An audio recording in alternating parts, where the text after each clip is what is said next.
Yeah,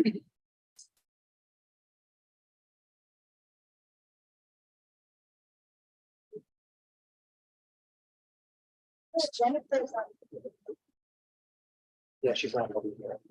She can't leave the meeting. But she's gonna be online. She won't. Yeah. Leave. Should I middle? Yeah. Right. And we're live on YouTube as well. Just give it like 30 seconds.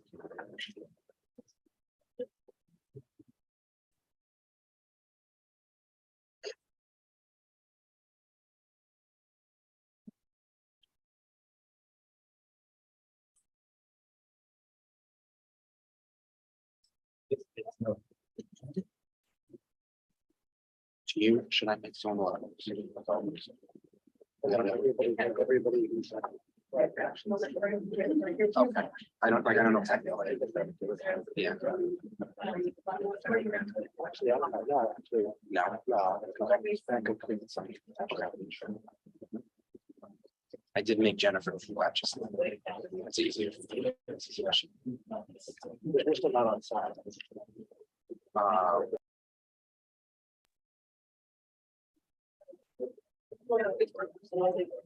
I would just ask in the chat, ask people in the chat, maybe if they can hear us. It's a task.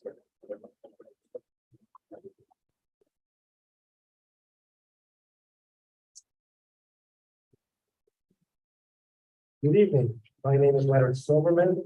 I'm the highest ranking returning officer to the District 2 Community Education Council. It is now 6:06 p.m. and this meeting of the Community Citywide Education Council for District 2 will now come to order. I'm convening the annual meeting for the purposes of electing officers. Now I'm going to take a roll call. If members can just let me know if you're here. Manpreet Papari. Here. Allison Bowen. Here. Daniela Ergo. Here. Gavin Healing. Here.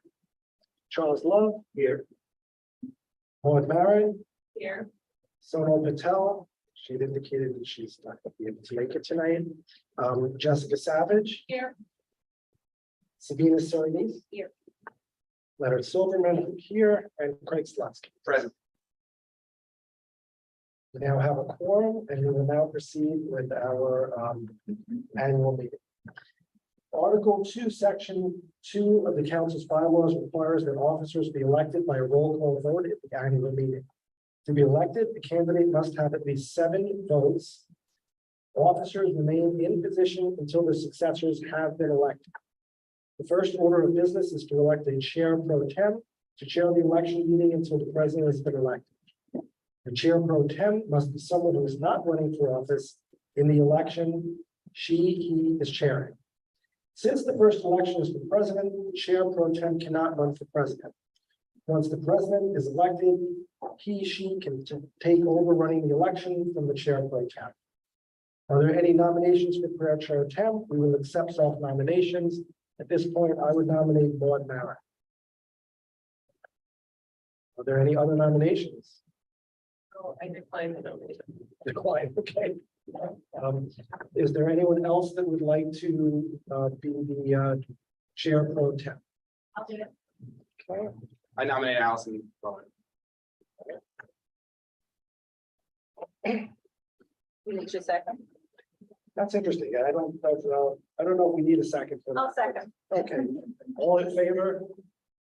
Yeah. Congratulations. We're gonna now pass this motion directly in front of you. I do. We're gonna You're make gonna have you, to walk me through this though. we're gonna make you work tonight. I seriously. So no pressure. It's only, there's about 400 people watching this meeting. Yeah. So you just don't worry about it. So here we go. So if you look at page 2, that's where we're gonna pick up.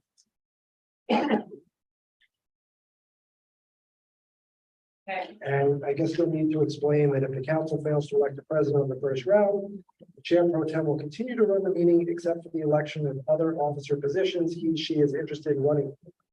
Another member has to be elected chair pro tem for the election. So, congratulations. Allison Bowen has been elected to serve as the chair pro tem and will conduct the election of officers for 2023 to 2024. Let's, can we pass this over? Yes, thanks. This reach, this reach.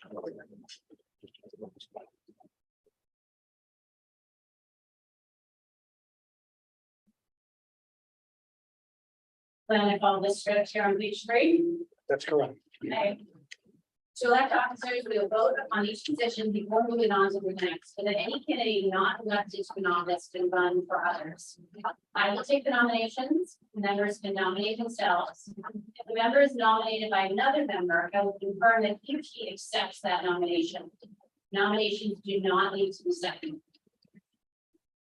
If a member is not present but has submitted his or her nomination in writing to the AA or another member, they will be treated the same as any member who is present, including having a 2-minute statement read aloud by someone else. Each nominee will be allowed to make a speech of up to 2 minutes. Following the candidate's presentation, we will conduct a roll call vote. All positions must be voted on, even if there is only one candidate. Where there are 2 or more candidates, each member must make a choice and vote for one or the other. For example, John Doe and Jane Smith are running for president. On the roll call, each member will vote for either John or Jane. The council must not vote first on John and then on Jane. Members may abstain from voting. If no candidate receives at least 7 votes, we will vote by show of hands on whether to do a second round or proceed to the elections for the next office. If a position continues to remain unfilled over 2 or more rounds of voting, the incumbent will continue in the position. New elections for all unfulfilled positions must be put on the agenda for following month's calendar meetings until all the positions are filled. Is this clear to everyone? Yes. First, we will elect the council president.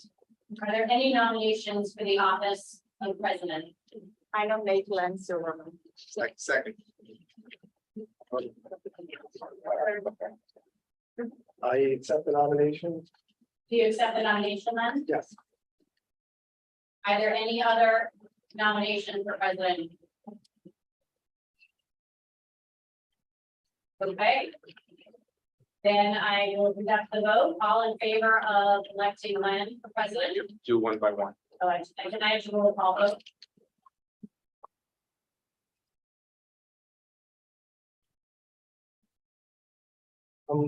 I would actually like the opportunity to make a 2-minute statement. Thank you for Keep it to correcting 2 minutes. the election procedures. So I promise I'll keep it to 2 minutes. And we'll get a timer. Pass this back down. I have a timer.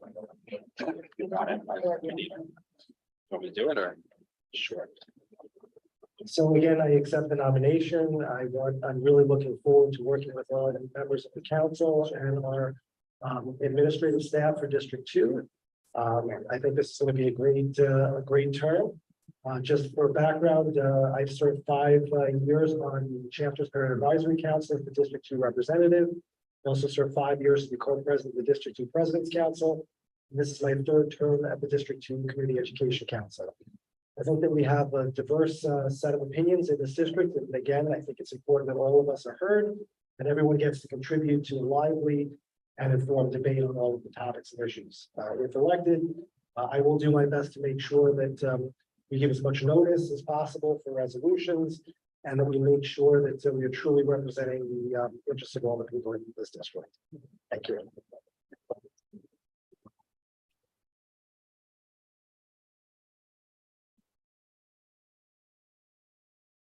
You were well within your 2 minutes. Thank you.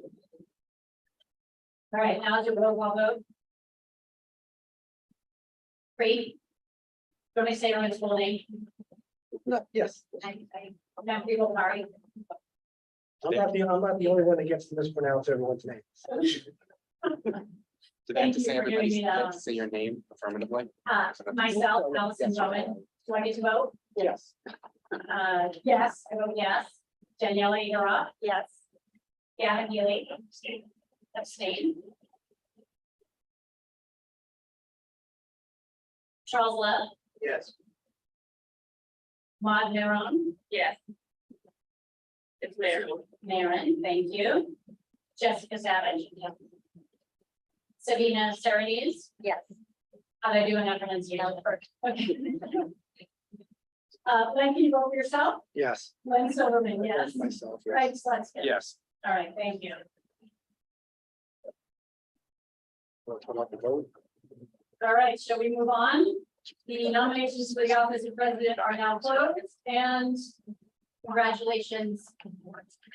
How was that for being not stressed? Thank you. So now can you take over chairing this for the rest of the time? or You- you were doing some- They want me to do You were something? doing such a great job. It's up to you. That's good. So- Thank you.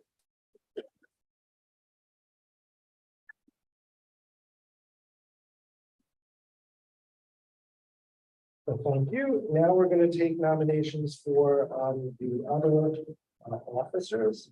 So the next office listed will be the office of vice president.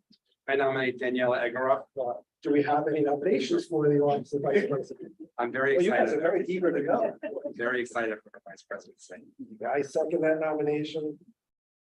Are there any other nominations for, oh, do you accept that nomination? Okay. Are there any other nominations for the office of vice president? Okay, we're going to close nominations for the office of vice president. I will now call the only candidate, Daniela Ergoroff, to make a statement of up to 2 minutes. And well, we don't have, and I'm going to ask Craig to be our 2-minute timekeeper. After candidates have spoken, we will proceed with the roll call vote. Daniela? Thank you. It's a pleasure to come back and start my second term. My priorities are the things that I lay out in the campaign. Number one, learning laws, stop the price of violence in our district, and of course, make sure that everybody serves so our families not leaving our district in the large numbers that they are. And I also want to make sure that we're together with them to make sure that our meetings are not so long. I think they were extremely long, and that has really, disenfranchised a lot of people in our meetings. So let's make sure that they are short. And if we take an hour and a half to discuss a topic, probably means that we're not ready to vote on that topic. Thank you so much. There's no other nominations. I'm going to call a roll call vote for the office of vice president. The candidate is Daniela Ergoroff. When the vote is called, when your name is called, please answer yes, no, or you can abstain. Excuse me. Manpreet Bopari, Allison Bowen. Bowen. Bowen, okay. Yes. I'm getting correct. Okay, Daniela Ergoroff, Yes. Gavin Healy, Charles Love. Yes. Maud Merritt, Abstain. Sonal Patel, Jessica Savage. Yeah. Sabina Serenese. Yes. Leonard Silverman, yes, and Craig Slutsky. Yes. Congratulations, Daniela, you've been elected Vice President of the District 2 Community Education Council. Now going to call the next officer position, and that will be the office of Recording Secretary. Are there any nominations for the office of Recording Secretary? I nominate Craig. And just for the record, the office of Recording Secretary is a lot of work. I'll second that nomination. Craig, do you accept that nomination? I accept the nomination. Okay. Opening the floor, are there any other nominations for the office of Recording Secretary? Going once, twice. Nominations are now closed. Craig Slutsky, having been nominated for the office of Recording Secretary, you will now have an opportunity to make a statement of up to 2 minutes. You can, well, you know what? It's behind. It's behind. All right, it's already started, so, then you can, after you spoke, after you speak, we'll take a roll call. Thank you, Len. For those of you who don't know me, my name is Craig Slutskin. I'm the parent of a second grader at PS 340 down in Chelsea. I would be honored to serve as the recording secretary. I've done this type of work on other organizations. I know how to write minutes. I promise to get minutes in on time. I know that's always a challenge with some of the CECs. I also pledge to work with Len and Daniela to make the meetings succinct, not going till 1 in the morning, because we don't want that, nobody wants that. There are a lot of administrative aspects to the job, and I look forward to doing them, believe it or not. I do understand they're necessary, and I hope that I'll get your support. Thank you. Okay, we're now going to call a roll call vote for the office of recording secretary. The person nominated is Craig Slutskin. And when you hear your name, you may answer yes, no, or you can abstain.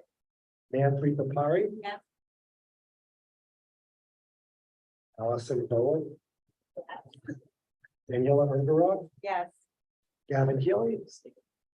Charles Love. Maud Marin. Sonal Patel is not here. Jessica Savage. Yeah. Sabina Satanese. Yeah. Leonard Silverman, yes. Craig Slutsky. Yes. Congratulations, Craig. You now have been elected the recording secretary of the District 2 Community Education Council. You can now take all the notes. Thank you. The next office that we have, and that will be the last office for tonight, is the Office of Treasurer. So I'm going to now call for nominations for that office. Does anyone wish? Else to nominate myself. Allison Bowen. I'm going to decline the nomination. Okay, Allison, just for the record, you're declining the nomination. Okay, I'm going to nominate Prabal Pari. I accept the nomination. That was anyone second that nomination? Okay. Do we have any other candidates who would like to run for the office of treasurer? Last chance. Okay, nominations are now closed. We have one candidate. I'm now going to call Pri to make a statement of up to 2 minutes. Our recording secretary will now give you 2 minutes, and please feel free to make a statement. After you make the statement, we'll take a roll call vote.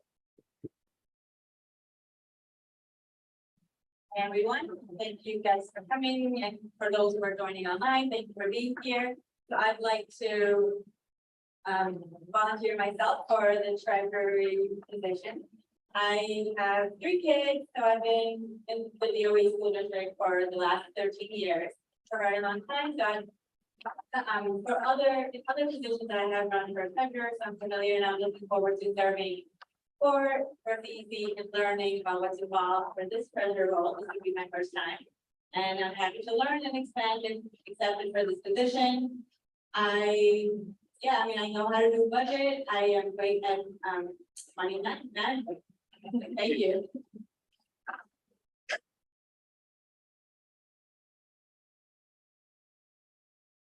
Thank you. I'm now going to call a roll call vote for the office of treasurer for the District 2 Community Education Council. The vote is yes, no, or abstain. The nominated person is Prabal Pari. Prabal Pari. You vote for yourself. I want to make sure you're okay. I think it's both right. Vote for Pari. Okay, you have to tell me these things because otherwise, for the next 2 years, I'm going to pronounce it wrong. So, Okay, both right. vote for Pari. Okay, thank you. Allison Bowen. Yes. All right. Daniela Urgarov. Yes. Gavin Healy. Charles Love. Yes. Maud Marin. Yes. Sonal Patel is not here. Jessica Savage. Yes. Sabina Satanese. Yes. Leonard Silverman, yes. And Craig Slutsky. Yes. Congratulations. Yeah. Pari. You've now been elected treasurer of the District 2 Community Education Council. And with that, we are now concluding our elections pursuant to our DOE regulations. Since we have elected all of our officers, I now call the annual meeting to a close, and we're now adjourning the annual meeting. No vote is necessary. Thank you. Now that we've completed our annual meeting, the next order of our business pursuant to our agenda is our August 2023 calendar meeting. And I'm going to call that to order. Now we're going to do a roll call vote. I'd ask our recording secretary to do that vote, please. Prabal Pari. Here. Here. Did I get it right? You did. Good. did. We're just voting that we're here. Just say yes, I'm here. Just say that you're here. It gets easier from here. Allison Bowen. Here. Daniela Egorov, Here. Gavin Healy. Here. Charles Love. Here. Maud Maron. Here. Sonal Patel is not here. Jessica Savage. Here. Sabina Serenise. Here. Leonard Silverman. Here. And Craig Slutskin is here. The first order of business, as president, I'm going to just note that Sonal Patel, welcoming her back to our Community Education Council as the Manhattan Borough appointee. Unfortunately, she was not also given notice of this meeting because our appointment came after we had already decided on a date. I understand she's, I think, out of the country. So to the extent it's necessary, I'm hereby excusing her absence here tonight. And again, I'm looking forward to working with Sonal as well. We have a quorum. Next is the announcement of our calendar meeting norms and expectations. Does anyone actually have the norms and expectations here? Well, I will paraphrase the norms and expectations. I think some of you have witnessed some of our meetings. They haven't always gone as smoothly as possible. First, in terms of council meeting norms, I would just say that if there are any people who are physically here in the audience, we had some issues last meeting. I would ask that you please refrain from making any comments during our meetings. If a council member wishes to speak, please wait till you're recognized by the chair. We're going to follow Robert's Rules of Order to the best of our ability. We'll have to also elect I'm going to recommend that we elect a parliamentarian at some point as well. It's pretty much going to be a system where we're hopefully going to all respect each other and each other's viewpoints. And please, there's no reason for, I don't think there's going to be anything too hot button tonight, but if we can all respect each other and just make sure that we put each other that level of respect that we've all earned for having been elected to these positions or appointed, that'll be great. So also there is a chat feature that will sometimes be enabled. There are special rules that will go along with the chat. We hope that people will be respectful. At some point, we will have that chat monitored, and we will anticipate that if anyone is being disrespectful, we will be removed from the chat. So hopefully we can all get along. We can have some great productive meetings. As Craig pointed out, I really would like to make sure we get out of here certainly once we accomplish our business and not drag things out as long as possible. We have a number of members of the DOE here, including our District 2 Superintendent. They've worked a long day already, so we want to get you out of here. And our assistant superintendents, deputy superintendents. So thank you. There is the question we have on our agenda. The next thing is the presentation of resolutions. The way that the mechanism for resolutions would work under our bylaws is they would be presented to the president. That can be done now. Are there any resolutions that anyone would like to present? Find out that I have it right. There are three that are listed. Resolution 227, which is a resolution requesting formal feedback from families of asylum seeking students in District 2. Resolution 228, resolution requesting formal feedback from families who have recently departed District 2 schools.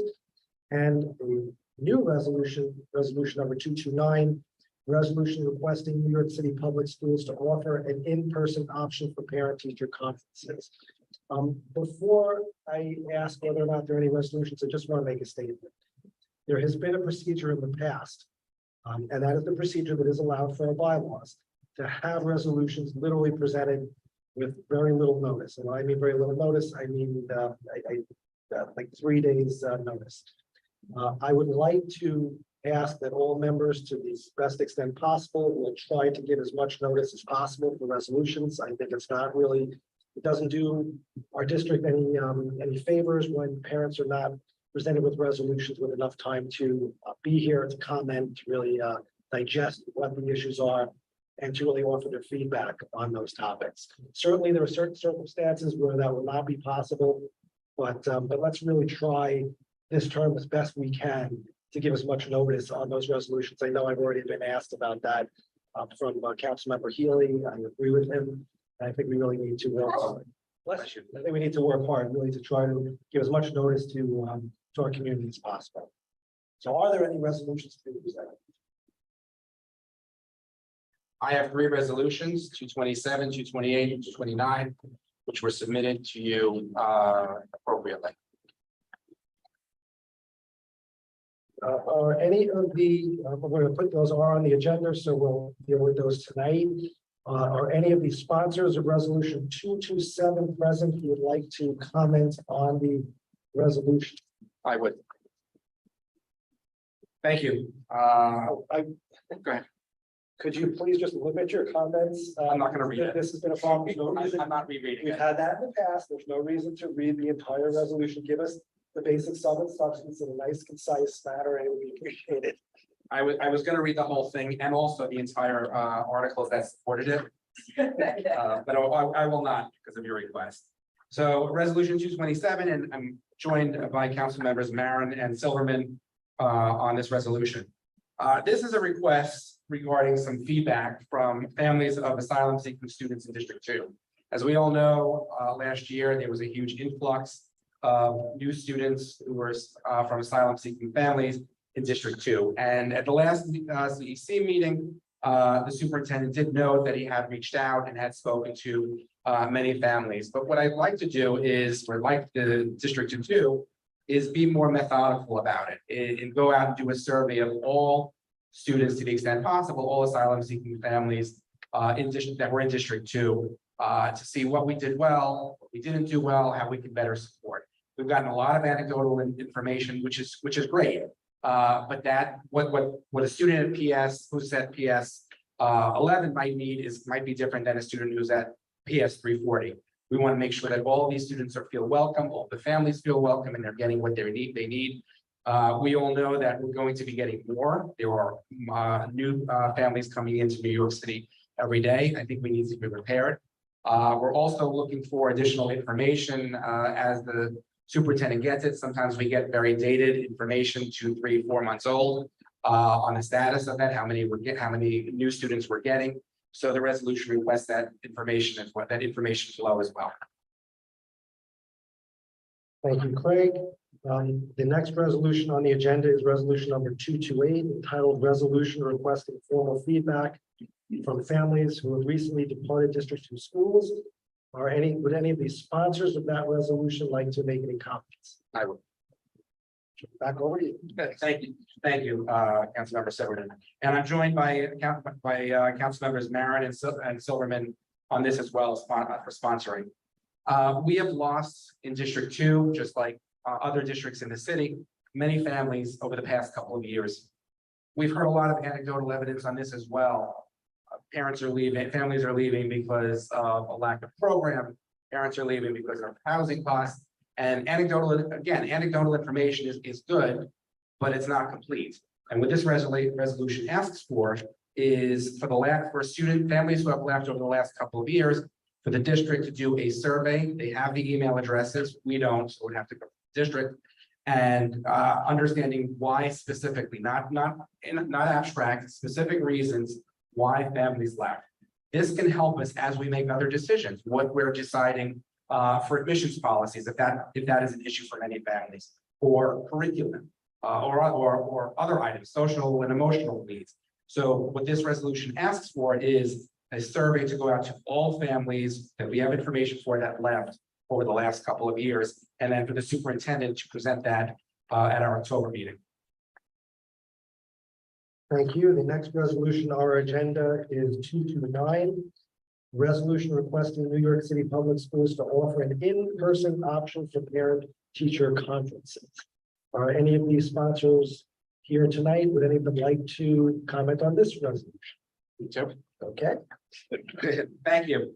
And on this, I'm joined by council members Boparai and Egorov as sponsors of the resolution.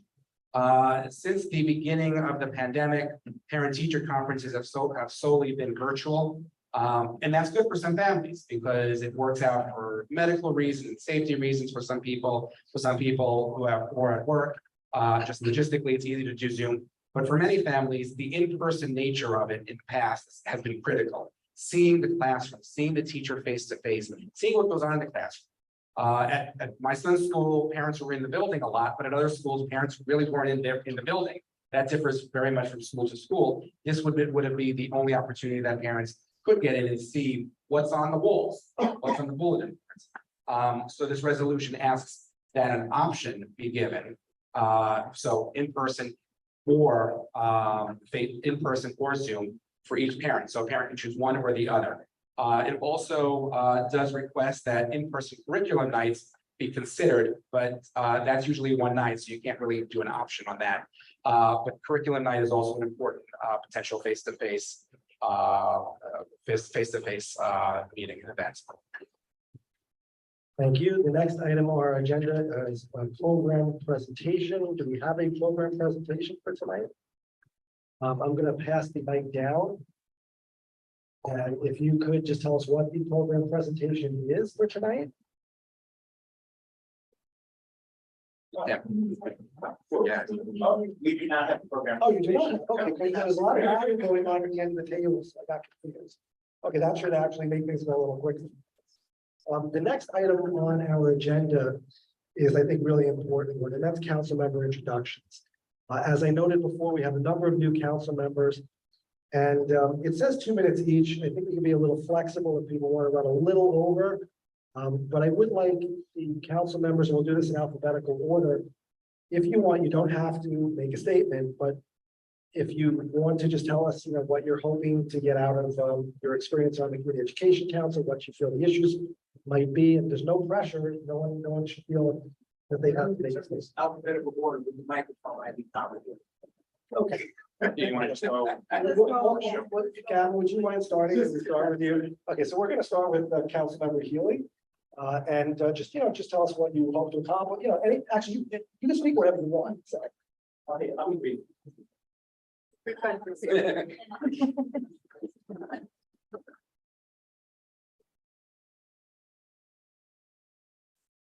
you. So good evening. My name is Gavin Healy. I am newly elected to the Community Education Council. I was as the representative.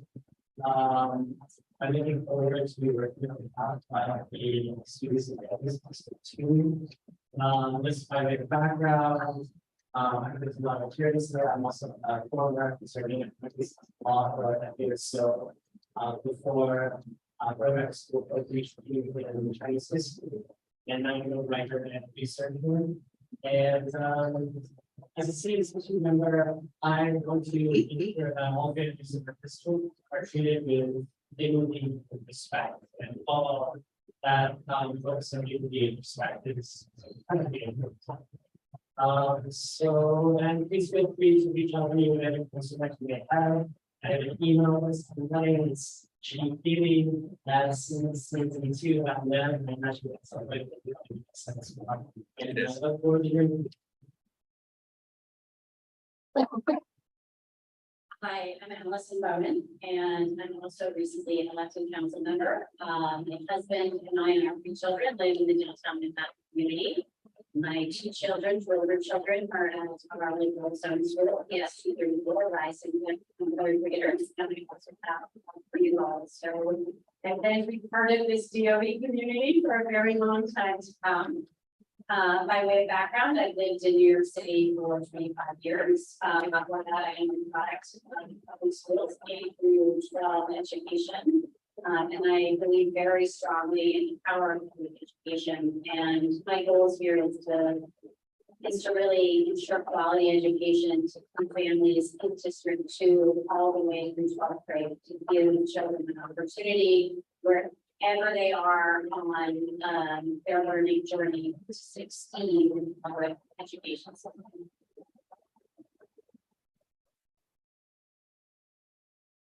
Everyone, my name is Jessica Savage. I'm also Jessica, go a little bit closer to me. You're better now. Yes. Okay. My name is Jessica Savage. I'm also newly elected. I have a rising 2nd grader in public school and rising pre-K students. We're all very excited to be here, and I feel very lucky to be part of this council. I am a attorney by trade. I've been home loss recently with the kids, but I first was in employment discrimination work, and then more recently in education law work around issues of social justice and equity and social emotional learning. And I hope to bring, hope to be in Europe for as many parents as I can be and give voice to those who feel as if they need one. I think, as I'm sure everybody here feels, that education is one of the best gifts we can give our kids. And I'd like to do my best to help provide that to as many children as possible in whatever small way. Thank you. Thank you, hi everyone again. I am Manpreet Boparai, and I'd like to go by Free, so feel free to call me Free. And I have 3 kids. I have a rising kindergartner, a rising second grader, and a high schooler who's gone through, she went through school in District 2 for all since pre-K, and she's now at Brown Science. And I am also a product of the public school system since kindergarten onward. And I went on to get my doctorate, and I went on, further studies as a researcher, scientist, and a teacher. I have taught after school programs because of an interest in mine for 7 years. So, and that really got me connected in children. And I've been told that maybe pediatrics, if I were to go back, would be my specialty instead of geriatrics. And I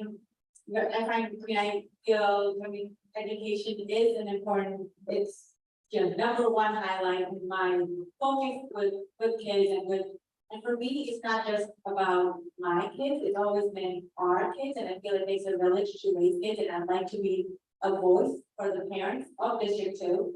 And because I've been living in District 2 for 15 years now, have a good community, and we're all very good bonded community, and I want to be a representation for them. And I hope I can, serve that role well. Thank you. Hi, I'm Daniela Souza Ibarov. It's my second term here. It is a pleasure to be back. I have 2 kids, now one in the public school system, one rising first grader at CECD2. And I'm one of the families in this district here that have decided to take one of my kids out because unfortunately we don't have more accelerated middle schools in our districts. My priority is to make sure that every single family and every single student group is served. And as I said, that includes accelerated students. That has been, this group has been completely ignored in the last few years, and our best schools have been dismantled. So that will definitely be one of my priorities. The second, which I've done a lot of work over the past few years, is for families who are suffering with violence and bullying in their schools. I was co-chair of the school safety committee with a former council member, Paul Color here, and we have assisted many families who have had several issues with increasing violence in our schools. And so I hope I can continue being of service for the staff who are going through very difficult times.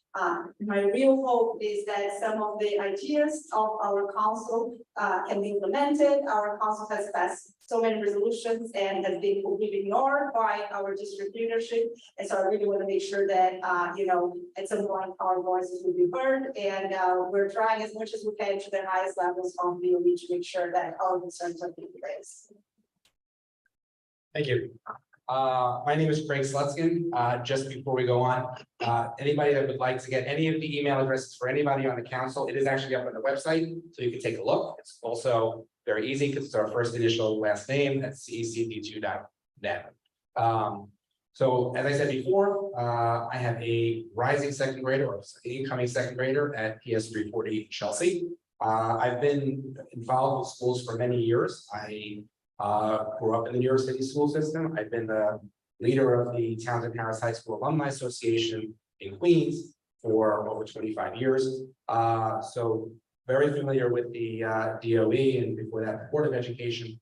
My goal for the next 2 years is to listen to families and to stop the exodus. We have too many families leaving. I have families that are leaving first grade, leaving the school system, and they're not leaving necessarily to leave New York.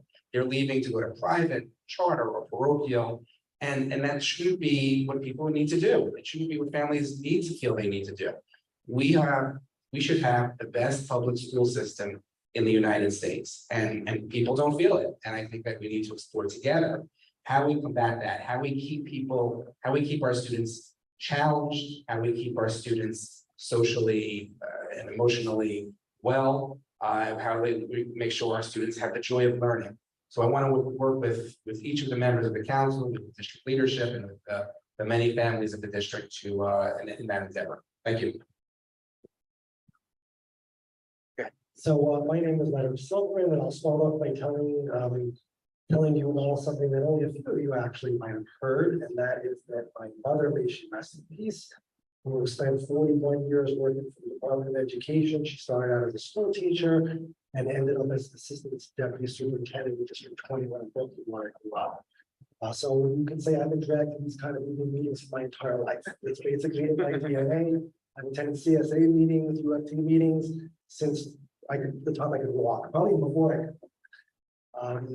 I've also served 2 terms as PTA president of Lower Lab, PS 77, 2 terms as PTA president of Eastside Middle School.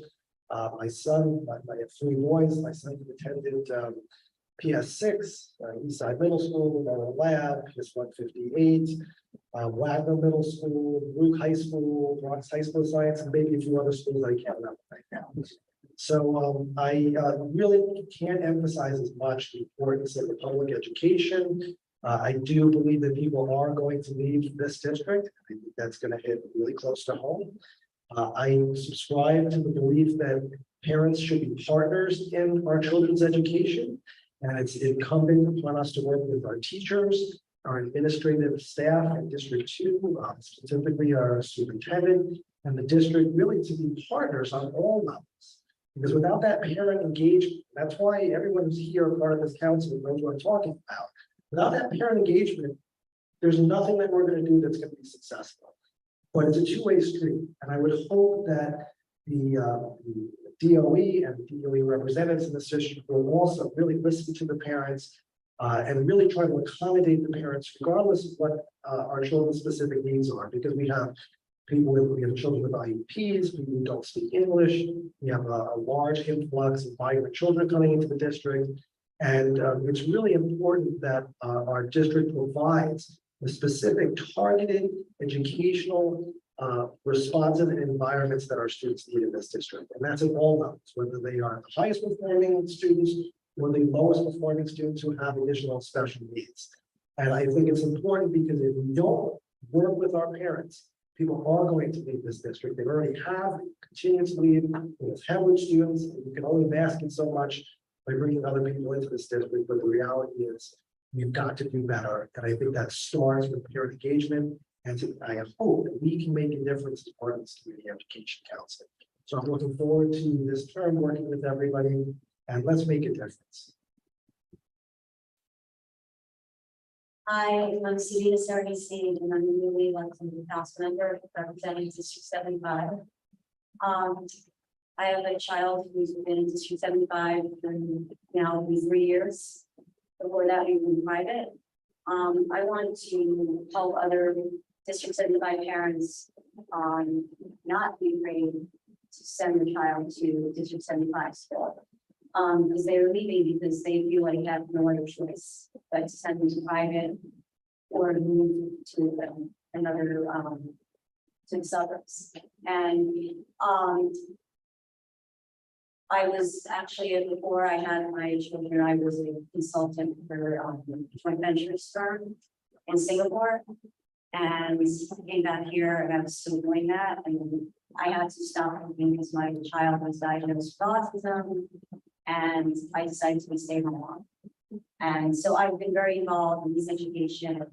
And I know a lot of things that other parents go through when they have a special needs child and what they need. And I want to help them navigate the system so they're not afraid.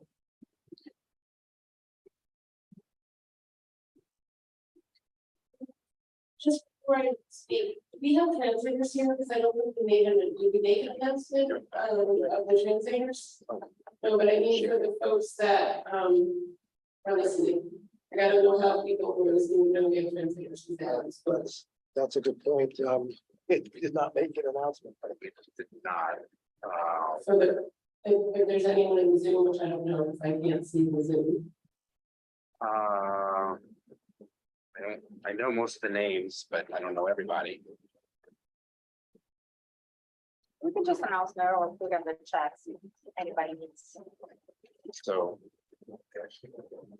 Then I can understand if they don't speak Well, English, we need a translator then. say it. To announce, You need yeah. to do it. You wanna have her come up? Would you like to come up and? Can you come up? And you're some Spanish? Oh, okay. One is Spanish and one is Spanish.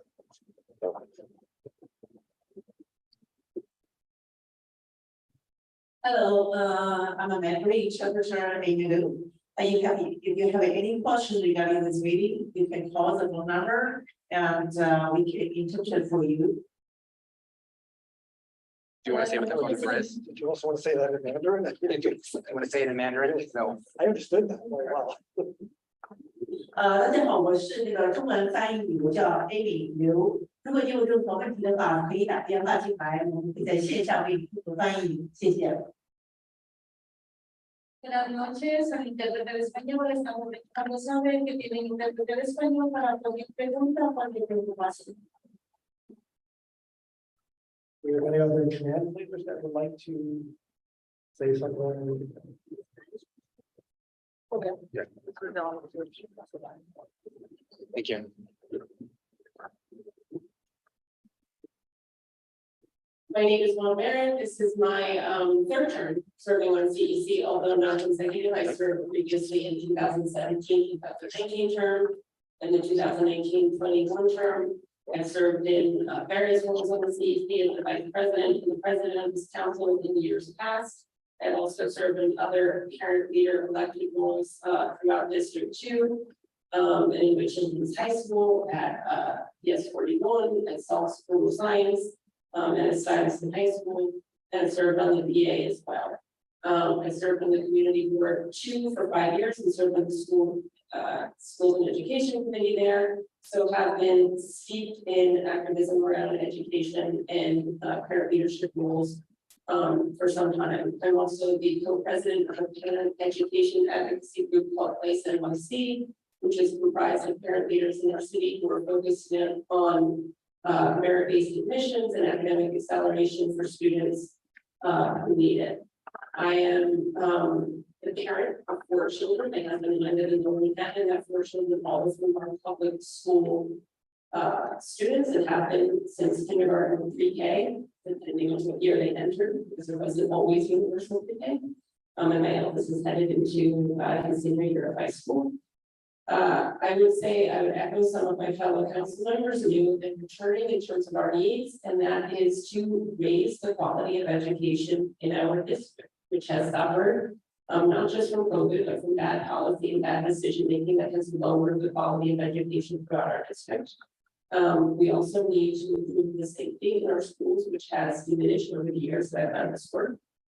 And we need to have an admission process which brings certainty and consistency to families, so they know what they're getting when they come in kindergarten or pre-K or even before, and they know that they will have the ability to stay within the school system through high school. That has been missing for a long time, but has been made worse by many misguided policy decisions in the last many years. I think we need to focus on the needs of this district because we are a district council. And we're the largest district in Manhattan, and we're the largest in the city. We have many families to whom we answer, and I think we should focus on the education needs of the students in this district. Thank you. Hi, I am Charles Long, and I am not a New Yorker, so I want to first say that I haven't learned this whole rising and falling and failing. I don't know what that means. My son's in the 3rd grade. I don't know if he's rising, I hope he is. And I guess I agree with what most of you said. One thing I want to add is the reason why I decided to do this, the reason why I'm here and I hope I can help, is that we are failing in another sense, that we have forgotten that because of COVID and because of students with special needs, we got additional kids coming in. What we're forgetting that the majority of kids, unfortunately, are not reading and doing math at grade level. So in order to get people, all the students where they need to be, we need to focus on the priorities that we are here for. And I hear a lot of talk about discrepancies and academic gaps between different groups. And a lot of that is true.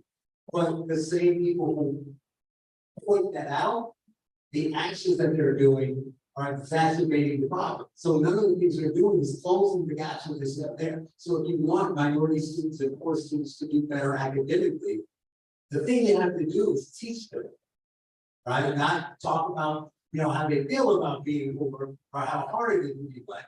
Teach them, because that's going to be what gives them the opportunity to improve their conditions. So that's what I want to hope that we can do things to steer the ship and guide things in the right direction so that all of the kids are improving from wherever they are.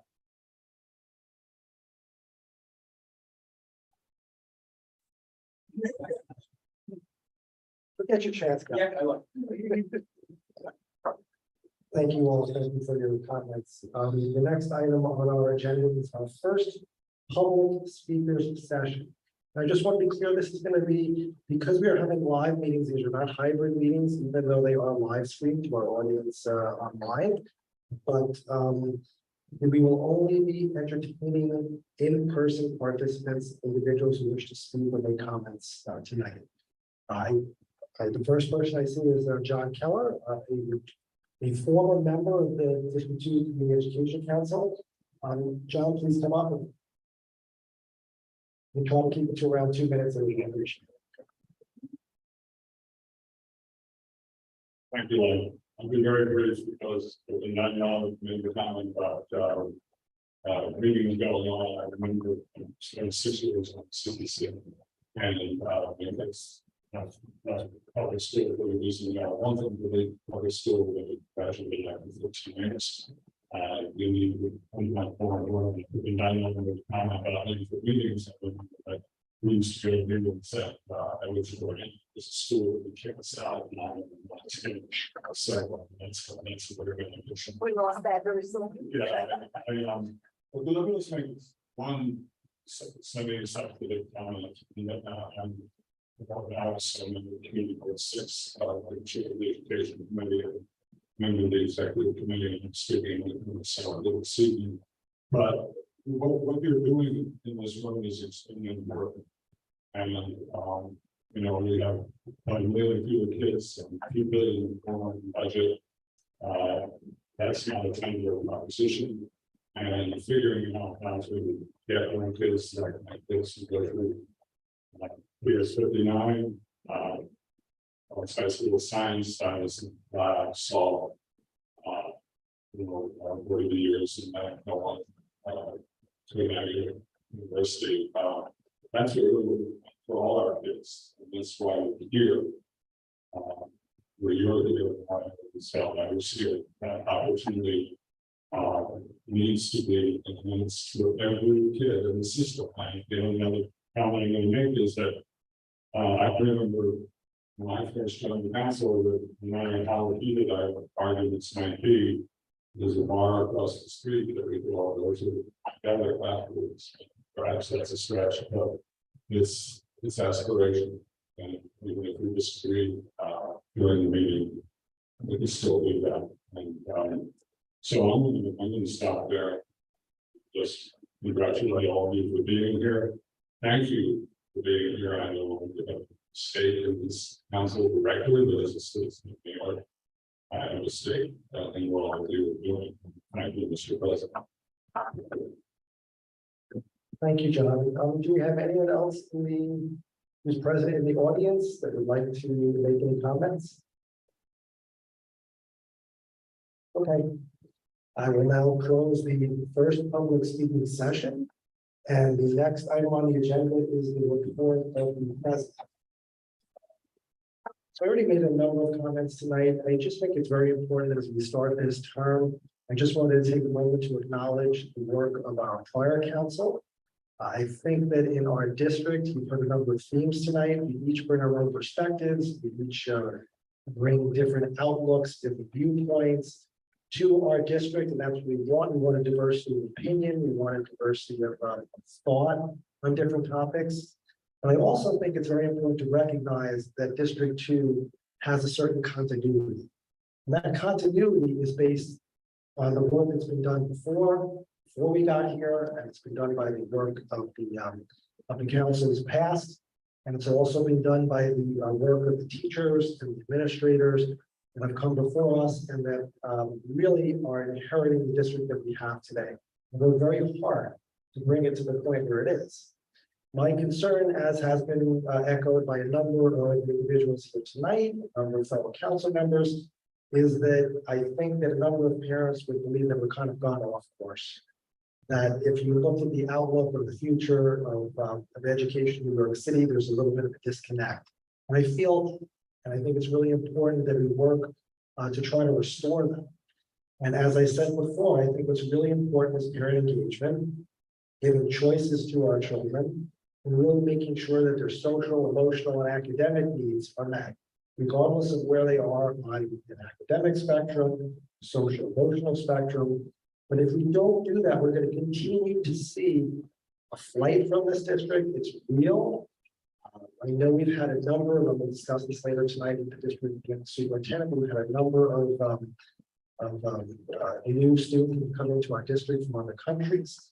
But the reality is we are losing students, and we're losing that continuity.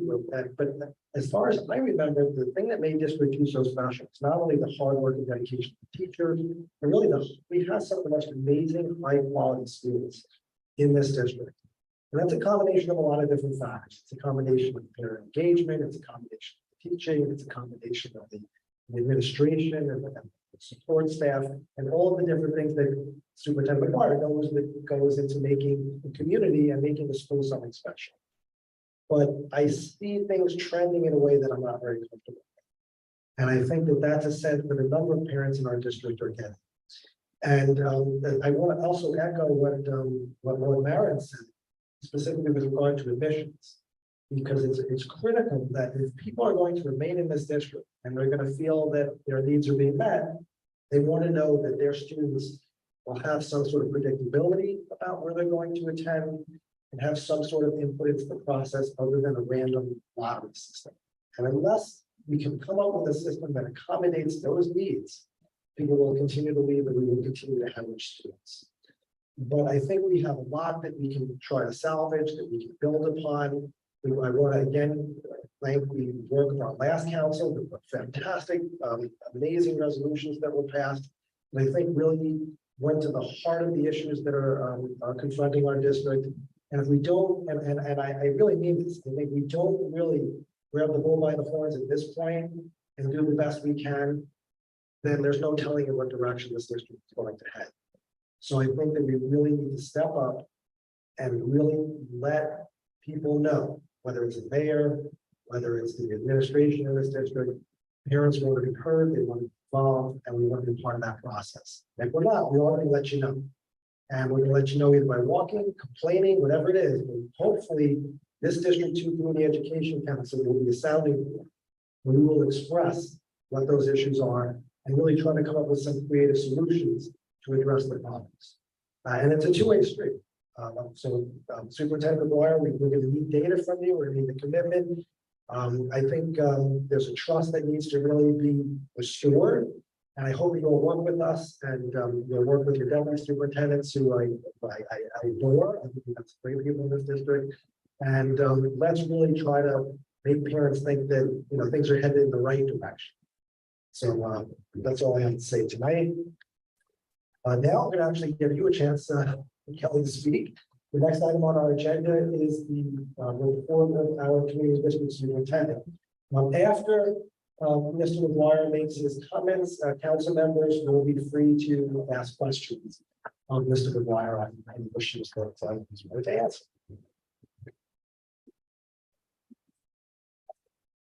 Hey, Kelly, can you tell us who you are? I will. Thank you so much, President Silverman. Congratulations on the position, Vice President Rob, and good to meet you do in person after having spoken with you on the phone. Those of you I haven't met before in person, and some of us go back many years. Person, yes, I love it. Every meeting, so.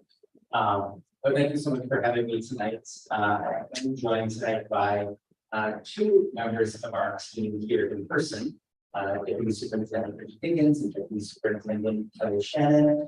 I also know that our Family Leadership Coordinator Jennifer Greenblatt is joining us virtually.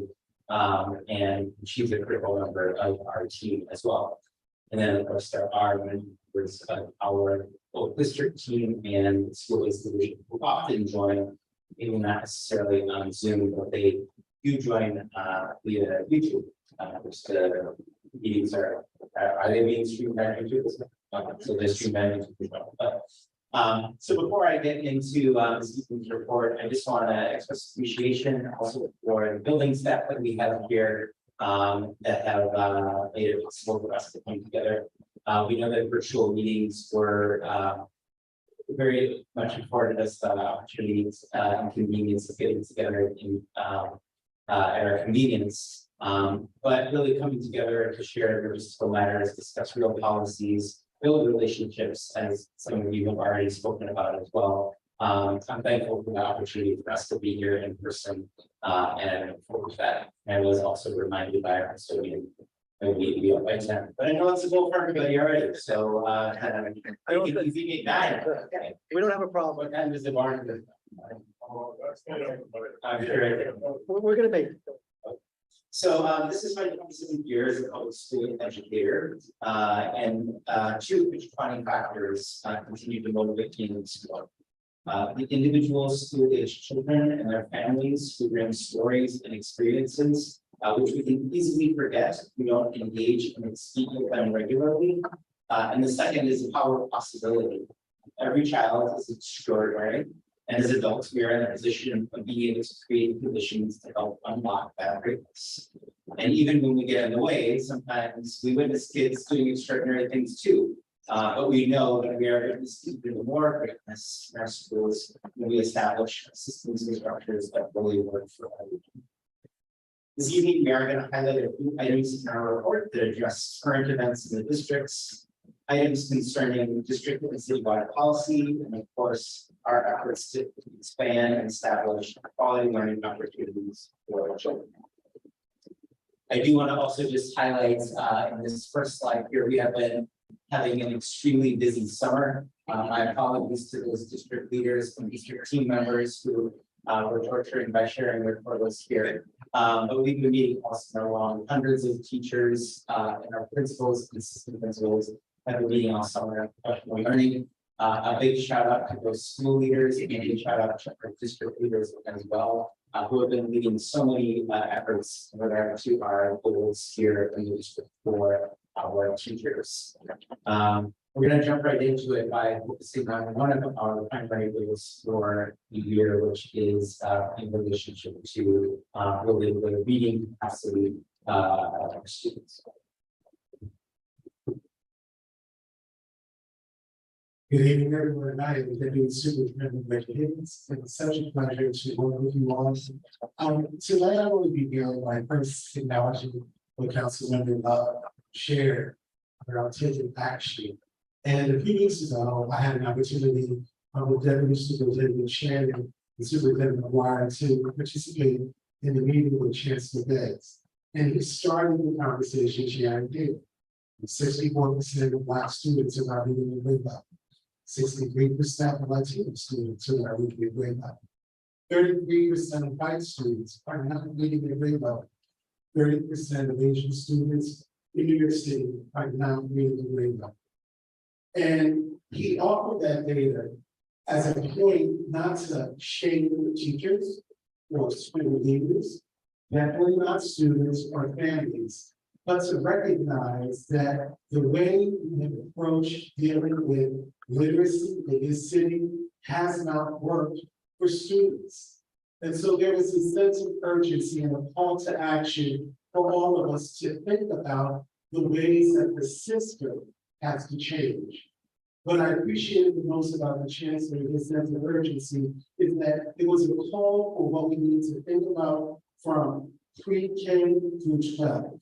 And a lot of times you get a lot of focus on what we need to do between K as well, but early childhood matters. And so the experience of early childhood is centered in this idea around New York City Read. 40% of students that enter kindergarten are 1 to 3 years behind in their instructional reading levels. That means that there's something that we're not doing in our early childhood classrooms. And so we recognize that early childhood can be an integral part to the chancellor's vision around how we change outcomes for all students. And so New York City Reads is the heart of what we're doing to ensure that all students become lifelong readers. We decided early on that first let's engage in this conversation. So there can be a panel of readers to talk about what are some of the things that we love about our current early childhood programs. In most programs, we're using 2 curriculum, the DOE's program or a program called Creative Curriculum. And before I talk about why we decided not to use the DOE curriculum, I think it's important to highlight the reasons that we selected Creative Curriculum. One, this research base aligned to the principles of the science of reading.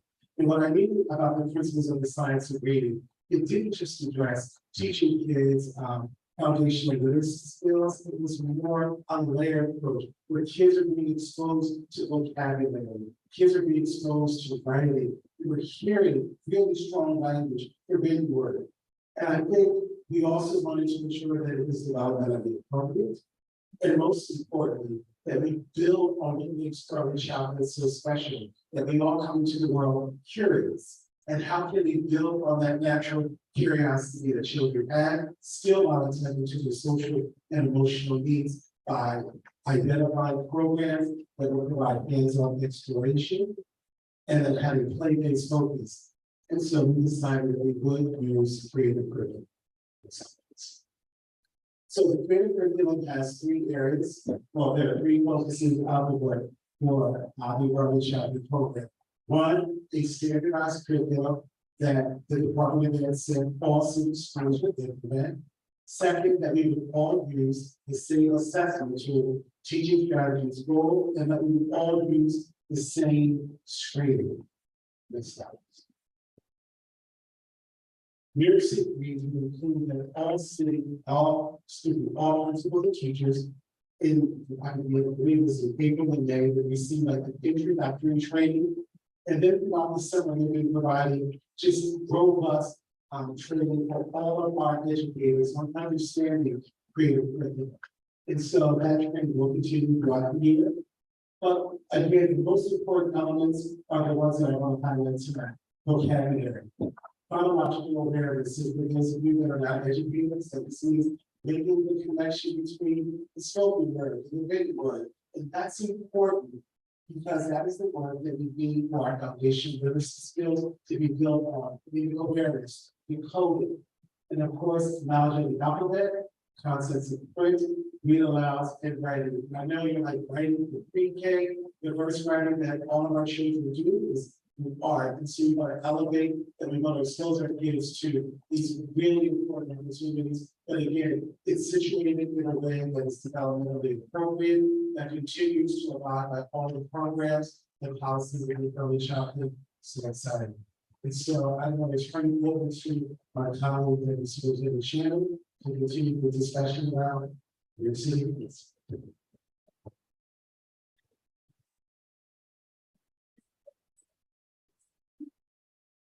So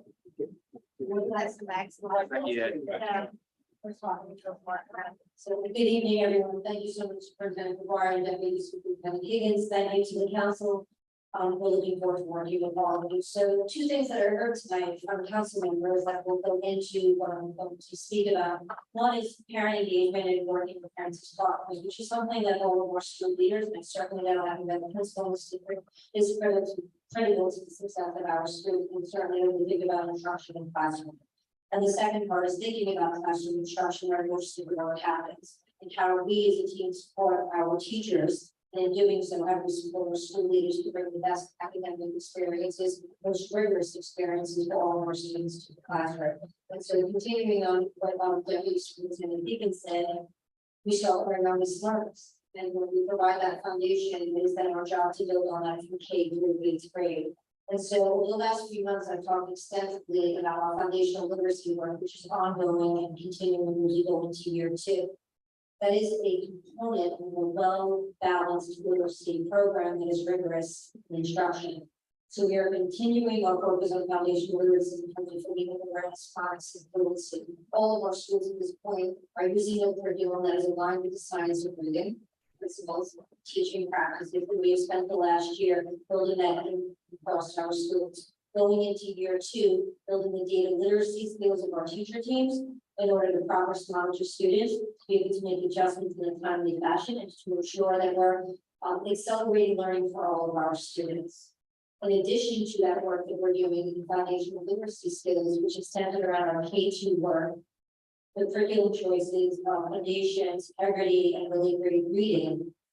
That's a tool, and then we, with our academic intervention coordinators and our team, our structural leadership team, spent this summer honing in on those practices. What lays side by side with that work is the other components of literacy work that we do during the day. We don't just teach phonics all day long to our children. It's a critical component, but it's one of many. And so as we think about the rest of our literacy block, I want to focus on work that we're starting to do as we reimagine and think through how research has informed the shift in teaching practices that are happening and will continue to happen. Because to address the concerns that come up, I could have something that I love from a decade ago that I use all the time. And then new evidence and research has shown me that I might need to revise my thinking on whether or not that's best practice. And I need to look at the students and children in front of me to say, is it actually working for all of our students, and providing them with the most rigorous education we can provide. And so we're looking at language comprehension, and Reggie talked, Deputy Superintendent Higgins talked about vocabulary development, so sections of that, as well as building background knowledge. And I want to hone in on background knowledge as something that the research has really shown us as something that we need to provide as an opportunity for all of our students on a daily basis to engage in an on grade level or above grade level text. To have that discourse, to have opportunities to have productive struggle, to be providing the on-way ranks into that text, but to use that as a way to build background knowledge as we're building skills alongside that. And for a long time, often skill development was thought about separately from building content knowledge.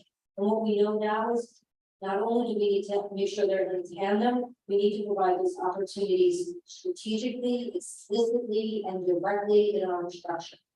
So that's the work that we continue to move forward. Knowledge building curriculum centers on complex texts, access to on or above grade level text, and why that's a shift is many of our students, my children included, although they're older, and we have one left in high school, public school, the other one's in college and out, often spend time in their just right for their levels reading book. And it's important to have choice. It's important to have that interest and that passion for that book that we're reading to practice decoding skills. But it is important to have access to on grade level text in order to provide and build that background knowledge. And we need to make sure that there is a balanced approach to doing them. And so that's a shift that's happening across our schools, that we're not keeping students in their only in their just right text.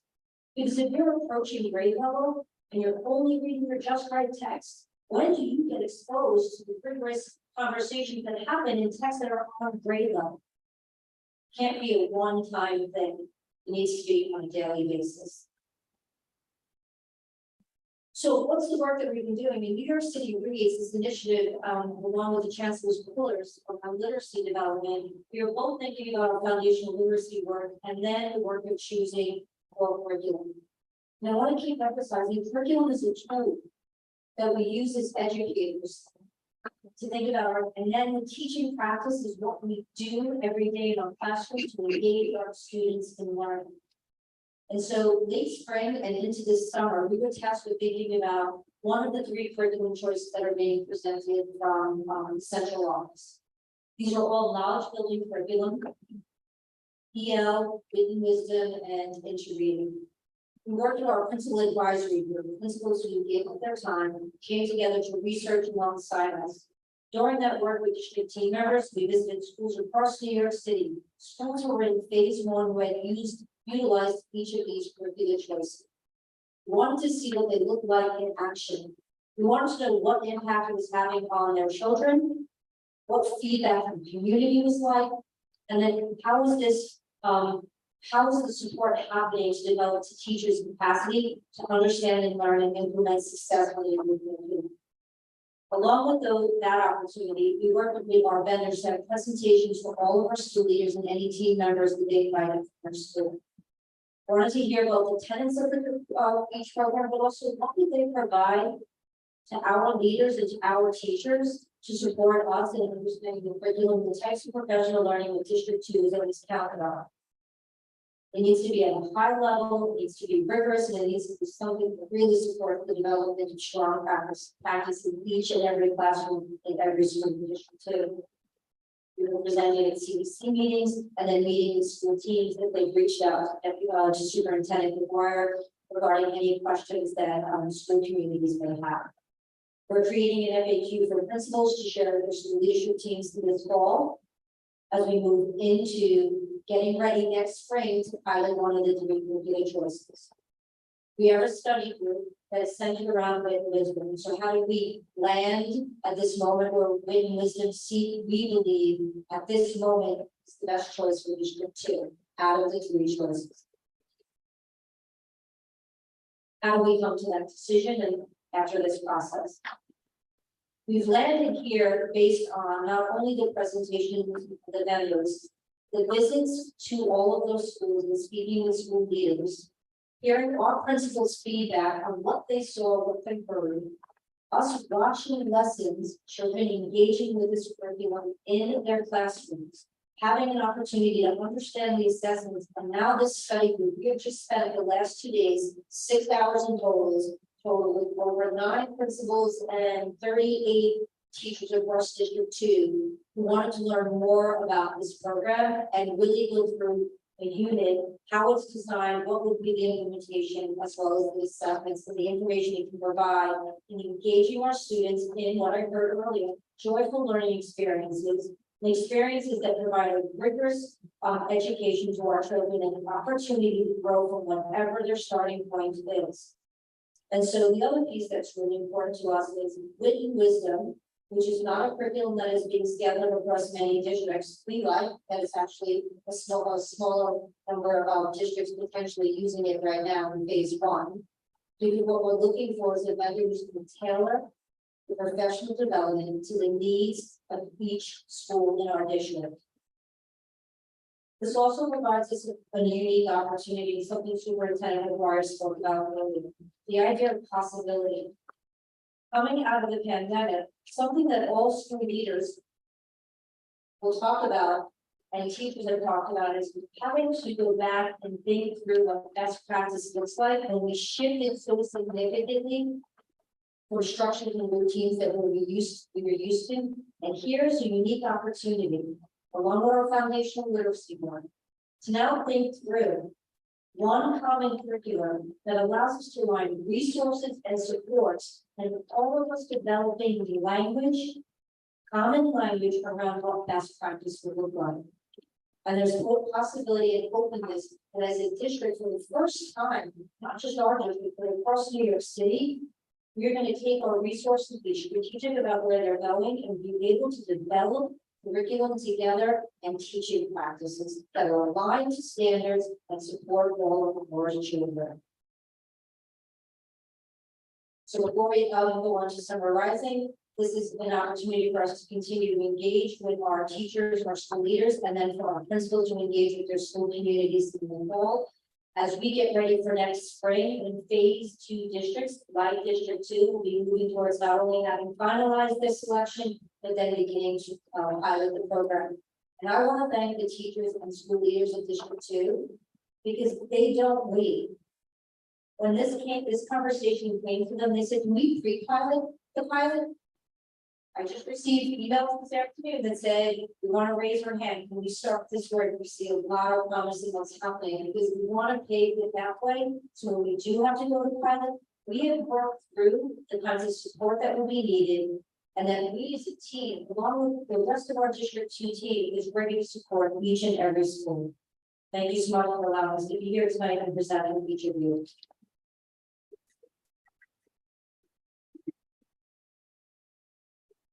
I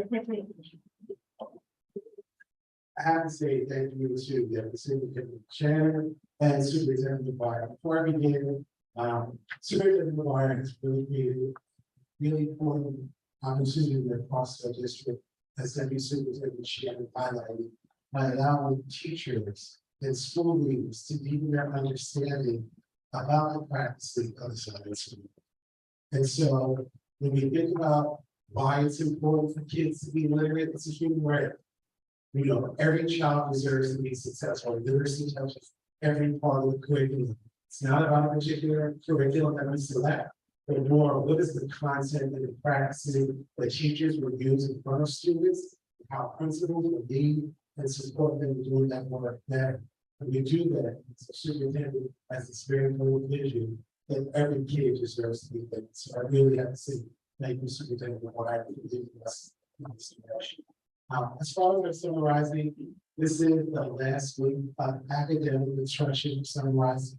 Thank you to all of our principals in charge and our AP supervisors for leading the very successful, safe, summarizing 2023 program.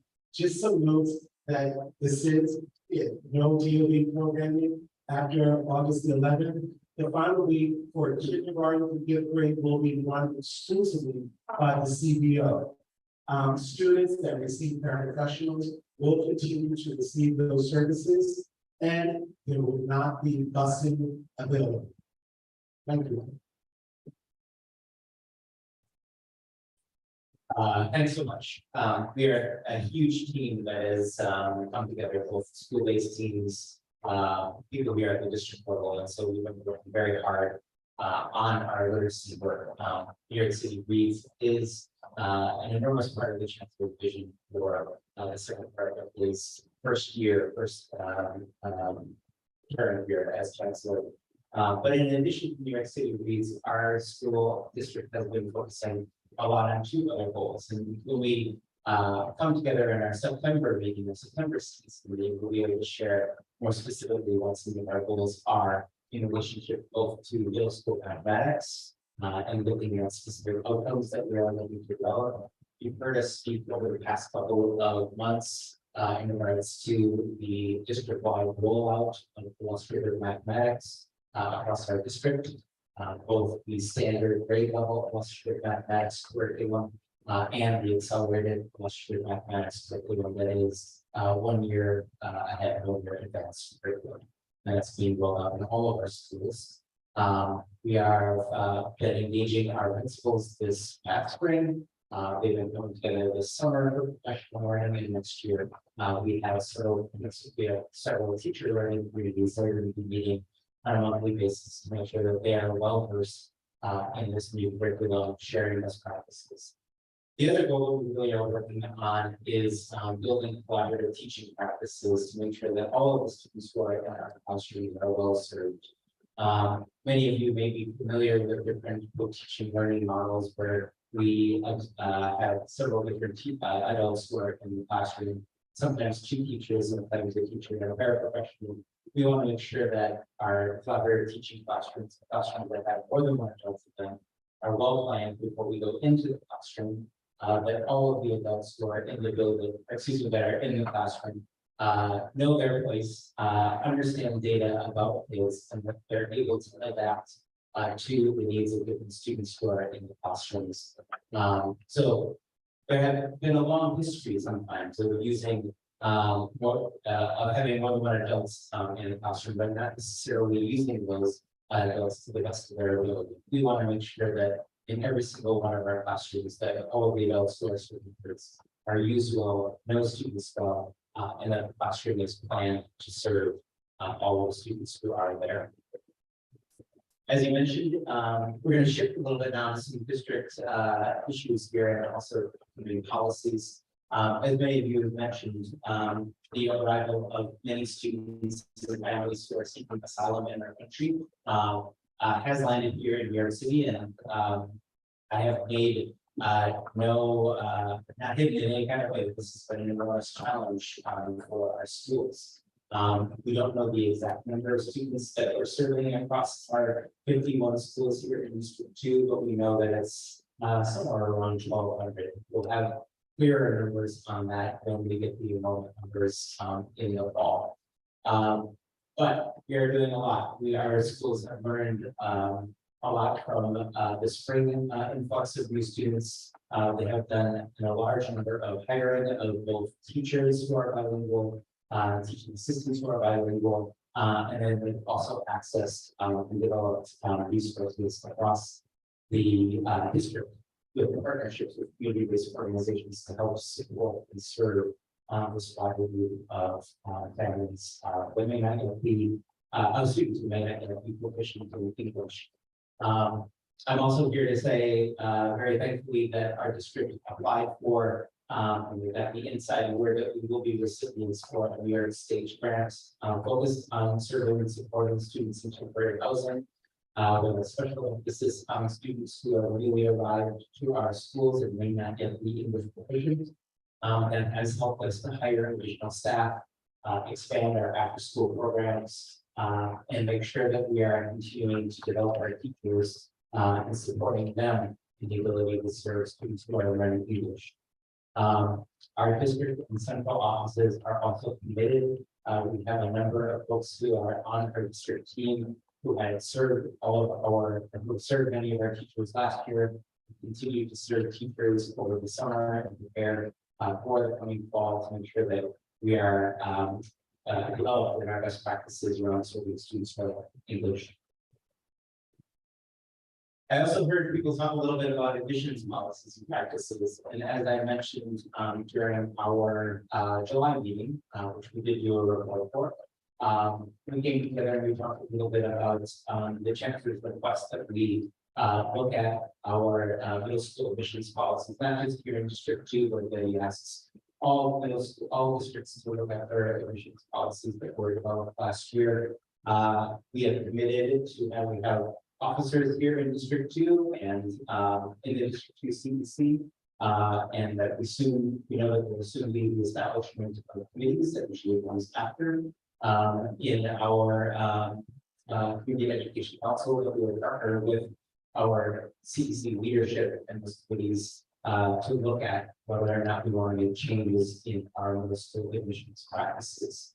And we'll make sure that after some period of engagement and some conversations with our CEC leadership, both elected leadership and committees, that we'll be able to share some draft ideas during our September CEC meeting, because we know that any kind of change needs to be in place and ready to go for October 1st, when kids who are currently in 5th grade and their families begin looking at middle schools and touring middle schools. We are committed to making sure that we open up all of our middle schools across the district, that they are there.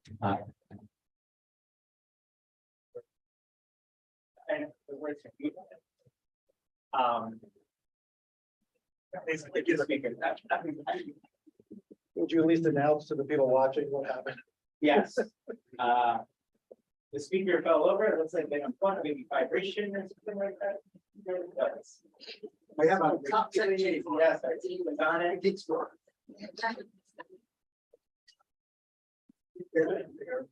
And we're back. Thank you so much, council members. And add that to your.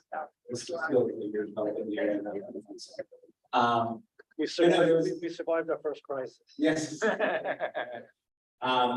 No, but we knew that there were a lot of, during the years in which our schools were not fully open, that many of our school tours for both middle schools and high schools moved online. And it was always my vision, both as principal here in the district for 14 years, to open up the doors of our school open up the doors of our classrooms, let families in and let them see what they're really going to get when they choose our school.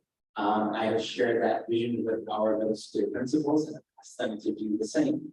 To host engagement sessions, to host tours for families that are helpful during the day and in the evening.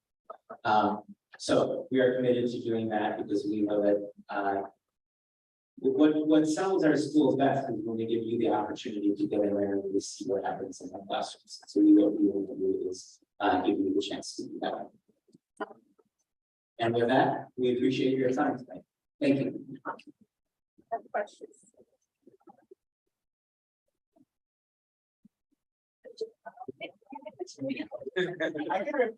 So I think we have some questions for Superintendent Dwyer, and Yella.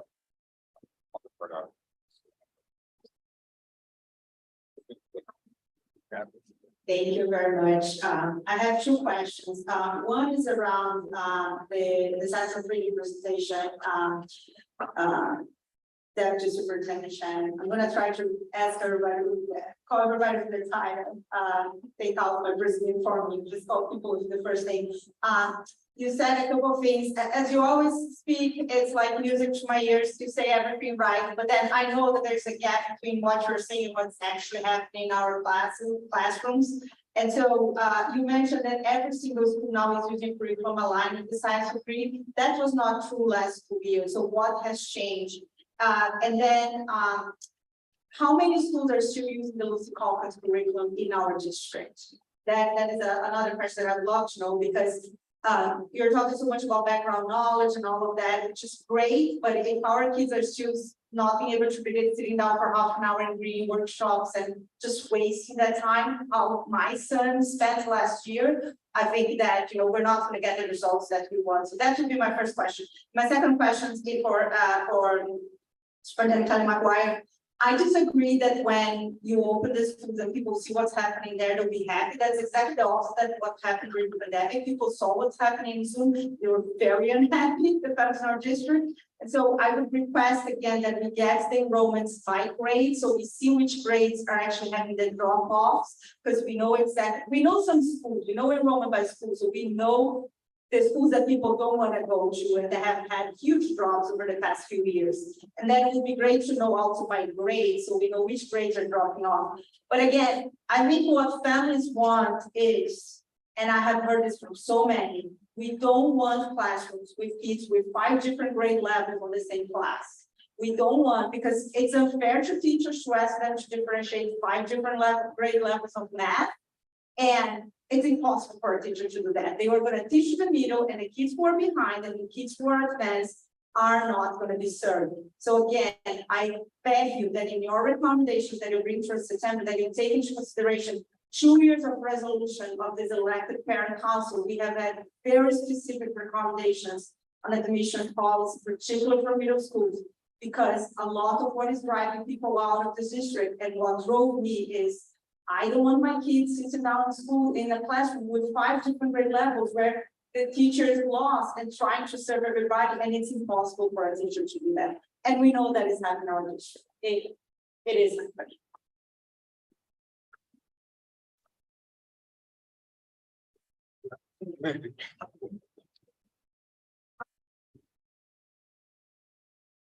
I have some question comments. Do you want to get to that first, or do you want to collect the questions first? That would be like to. We hear that? Yeah, right. Let's get the answer. I can't keep it straight. I'll just begin by addressing the question about reading. So in District 2, we, along with the other half of the districts, have been designated as a phase 2 district. Yes. So the curriculum practices that the curriculum people that elementary schools have been using last year and up until last year are scheduled to begin transitioning in the middle of the year. And when they do transition, then we will be transitioning to one of the three curricula, as Ellie said, every superintendent Shannon said, that we are really looking at good wisdom. And they're just very impressed with the sort of the supports and feel like it will be a good match for our district. There are some things that I think will continue in our schools. There are some routines, celebrations. There are some very special aspects of literacy curricula and units that are important to schools. But we will be shifting over to a bit of wisdom. I'm sorry, to one of the three curriculum. Like right now, we're looking at wisdom. After the middle of the year, we'll begin piloting the wisdom curriculum. So we're looking at that. So what Kelly mentioned that is in place across all of our schools is a foundational literacy program that really has an emphasis on phonics. And different schools move at different places, classrooms move at different speeds through the phonics curriculum based upon and reading assessments. Some classrooms might spend more time on a particular unit. But those foundational literacy foundations, integrity, really great reading across our district, those practices are in place. I don't know if you want to add on to. Do we know how many schools are still using Lucy Kaufman's in our district? There's a number of schools that are still using units of study. They use them to different depth and experience depending on how long they were working. There's several different curriculum choices across our schools, like many districts, like all districts across the city, which is why we're moving towards common curriculum. In terms of foundational literacy, I also want to note that there are schools that were spending a lot of their time this year in training teachers to then make the decision of which curriculum they would land on for foundational literacy skills, which is a different curriculum choice than our curriculum that will be moving towards school professional components of literacy, which right now we've landed in Israel. And so that's work that's happening. There are a few of our schools who also had been doing this work prior to us moving this forward, and so they had very specialized training for their teachers. And so we wanted to make sure that we were sure that in every school we were first and foremost concerned about what the type of training teachers have around understanding the development of foundational literacy skills, and then we can choose a curriculum to begin to build into the school community. And so as we go into year 2, that's what I mentioned, why we're still on foundational literacy. We're at a point now where we'll be going in this year, we'll be able to specifically tailor our support to the individual schools, knowing that every school has made a choice and the type of curriculum they will choose aligns to the science of reading and foundational literacy. I'm mentioning the 3 that are most used across District 2 schools right now: foundations, integrity, and really great reading. And admissions? What was the question about Admissions. Are you going to consider all the resolutions that we have made very specific recommendations about having some kind of objective measure for at least some middle schools? So we can make sure that there is not, these huge gaps in terms of grade level in our middle schools? Or are we going to continue not having an option for advanced students in our district? So as I mentioned, we will engage, you are vice president, so we will be engaging with you, President Silverman, and any members of the council who end up in the admissions committee to talk about what different possibilities might be for changing the admissions criteria, admissions practice for our district. We are also going to work within the boundaries of policies and practices that have been set by the central office. And like I said, we need to do this quickly. So that we can not only share some ideas at our September meeting, but also have something in place for our members. Just one comment, we know our recommendations are with bonus because other districts have done, and we have engaged a lot, but never actually actions have come out of this engagement with our specific recommendations. So you know what we want. There are 2 years of resolution, or at least some of us, but a group of us have been advocating for a very long time. I had a question actually for Reggie, who presented some data with regard to literacy, and thank you for that. But what I wanted to ask is, you presented citywide data. Do you have District 2 data with regard to the metrics that you presented? And one of the reasons I asked that is because District 2 has routinely had very high rates of state test scores and literacy in it, so that the changes that might be appropriate for the broader city narrative of illiteracy and numeracy might not be the appropriate changes that are needed to advance the goals of this district. And I know that, you know, so that's with regard to that, I'd like to ask about District 2 data. And in the future, if we don't have it now, in the future, I'd like to ask if when we're presenting data that we don't just present citywide data, that we present cities, district specific data. And then I'd like to echo something that Daniela said with regard to the grade level difference. We know in several of our high schools, particularly those that test for math levels coming in, that we have students who are multiple grade levels ahead in terms of math. So we have specialized high schools that place children in calculus classes going into 9th grade. So when we only have available in the district an on-grade level math class and a 1 year ahead grade level math class, we are doing a disservice and preventing learning for the many, many children who could benefit from advanced and more rigorous classes that are simply not being offered to them. And I'd like to know if there's been any discussion within the district of remedying that.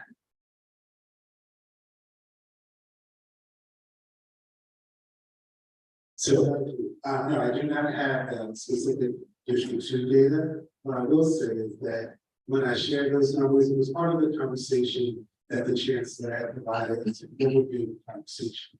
What I know about District 2 is, you're right, we are a very high performing district, and that there are some groups of students, unfortunately, that don't always experience the same levels of success academically. And so there is disproportionality in learning outcomes for students that trend with what the chancellor shared for Black and Brown students within District 2. I think for the September meeting, I would love to come back and share what the disproportionality needed is. But more importantly, I think it's important that we focus on the conversation that Deputy Superintendent Shannon started, that what are we doing to kind of address some of those challenges, which is why I appreciated what Councilmember Love talked about, like what are the actions that we're taking to address it. And so I think it's important to start with that baseline. And yes, we will continue to use our screener data to address some of those concerns that we're seeing in those metrics. And to address the issue about students who are performing at different grade levels in class. So the plan that was rolled out for students who are entering 6th grade this year was that it did address several of the issues that have been faced around mathematics. So the program that is in place next year, which we may go on after consultation with the CEC. It began to address some of those issues. Several years ago, many of our schools shifted to moving all of our 8th graders into algebra, which was great for many of the 8th graders who could pass the algebra regents. But many of them passed the algebra regents, but they didn't necessarily have the foundational skills that they needed in order to continue to thrive in the school mathematics. The score is not just the only thing that sets them up for success in high school. So what we're doing next year is that we're rolling out for the 2nd year in several of our schools, but in an expanded number of schools next year, we're rolling out 2 different programs for mathematics. One that puts students on the pathway to algebra that begins them in 6th grade with accelerated mathematics. And another one that provides the general education regular grade level specific curriculum. The students who may be working several years above grade level are really going to benefit from this accelerated program that they're coming into in 6th grade, because they're going to have access to 8th grade standards when they enter 6th grade.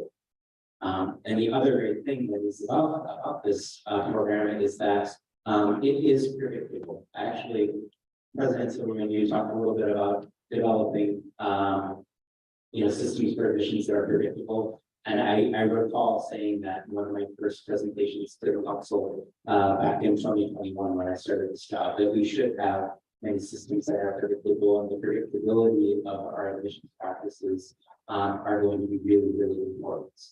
The metric that we were offered for admission to accelerated programs in middle school last year was course grades for students who are in fourth grade. We're going to work with whatever the policy and practice is that is has been designed and set by our central office and determine whether or not what we are currently doing is serving enough students, or whether we need to expand that practice to scoop in more students. But yes, there are students who are working and graduating from middle school very well compared to going to geometry and advanced mathematics in high school. And we think that by starting them in sixth grade, we're going to better prepare them for that when they move out of high school and into high school. Charles, do you have any questions? The mic is right at you.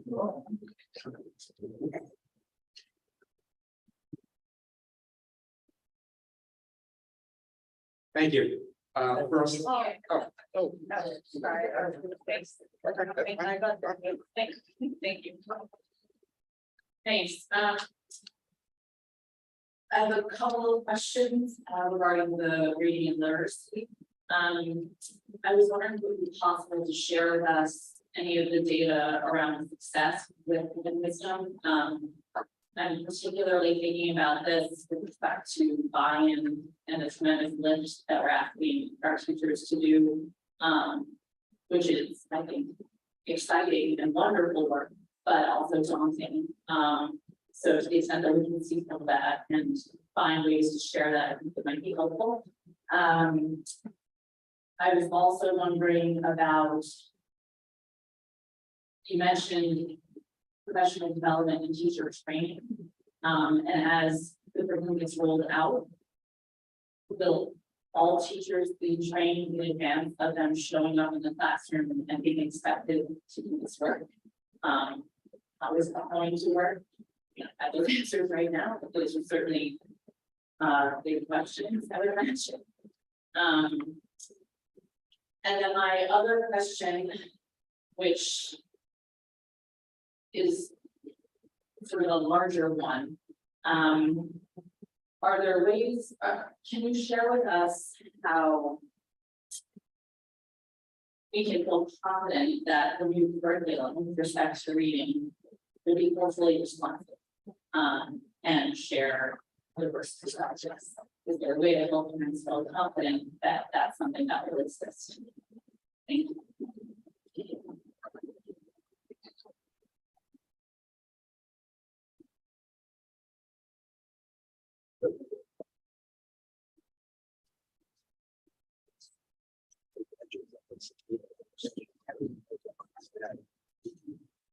Thank you so much for those questions. So first I want to talk about data. So that's information that we've requested since this is new work for New York City, and we only have, I think, one district right now is implementing this stuff. However, it has been implemented in our largest scale past 7 years. So that's information we want to get and be able to share with our families and as well as with our teachers. In terms of PD and training, we've been hyper focused on that. Part of this pilot, we bringing teachers together was because exactly what teachers were doing is I do not want to have the curriculum given to me as far as teaching it. That's not common practice for our district. That I've ever seen. However, being really thoughtful about going into this spring, knowing that we need to pilot, that's the work that we've begun thus far. Our expectation is that we, as a district team, will provide as much training as possible. Maybe through their Monday professional development, use their all-day training days where teachers will have to go out, starting through class visitations. In addition, other districts that are working right now to implement one of the new curriculum choices, the city has centralized that PD so that there's offering to all teachers, both virtual and in person. We want to make sure there's an opportunity for all of our educators to engage with that curriculum. And then for your last question, thinking about culturally responsive curriculum. So I want to keep going back to when we go to whatever curriculum choice we make, we land with written wisdom. I want to be mindful that we still need to think about who the students in front of us, and there's other opportunities within the work we do to think through the choices we made. And even existing curriculum that schools have been using, they may not be using that in the same way, but there may have been components that are going to come forward. Work side by side with these new curriculum choices. We've spent a long time in our district, the last few years really dedicated to thinking about the kinds of libraries we're putting in front of our children, the kinds of reading labs that we're exposing our children to, and making sure that we are focused on being culturally responsive. Ultimately, that's always in service of students being able to just show up as their best self and be academically engaged in the work that they're doing. So that is work outside of, we believe that wisdom has the best opportunity for us to have that be one of the considerations out of the three choices, but it also requires ongoing conversations. We can't forget conversations that we've been having that has to stay in the forefront of the work we do. So thank you for your questions. So I think it's important that we also elevate this idea that cultural responsive is also about the work that we do doing with the teachers and principals around what are their expectations for students. And so it's the reason that we also kind of this ensuring that there's this common understanding of what science really is not, and making sure that all kids have access to high levels of academic learning. And that's because teachers have these expectations. So yes, it is the curriculum choices that we're making, but also ensuring that teachers forward expectations for all students at City Park.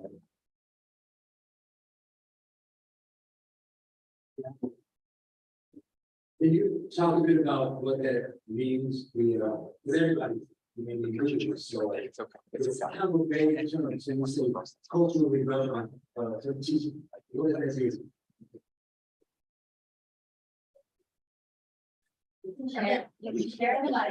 I mean, I'll just say that, I think what, like both of the deputy superintendents here with the I think of highlighting two different aspects of that.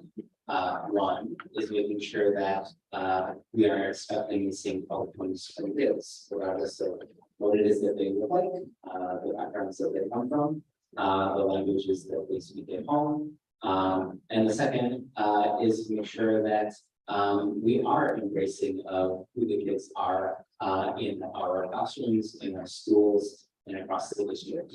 I have tonight, just received, a packet of new resources and materials that are going to be available in our social studies classrooms. The city has worked very hard on taking voices curriculum to make sure that, the voices and experiences of this first rollout, is focused on the Asian American experience, in America. And so, the city has worked very hard at, introducing and developing a series of readings and stories, that reflect, students of Asian ancestry. The city felt that this was, an area in which, some of our social studies was not. So, we have that new resource to work with, in our situation.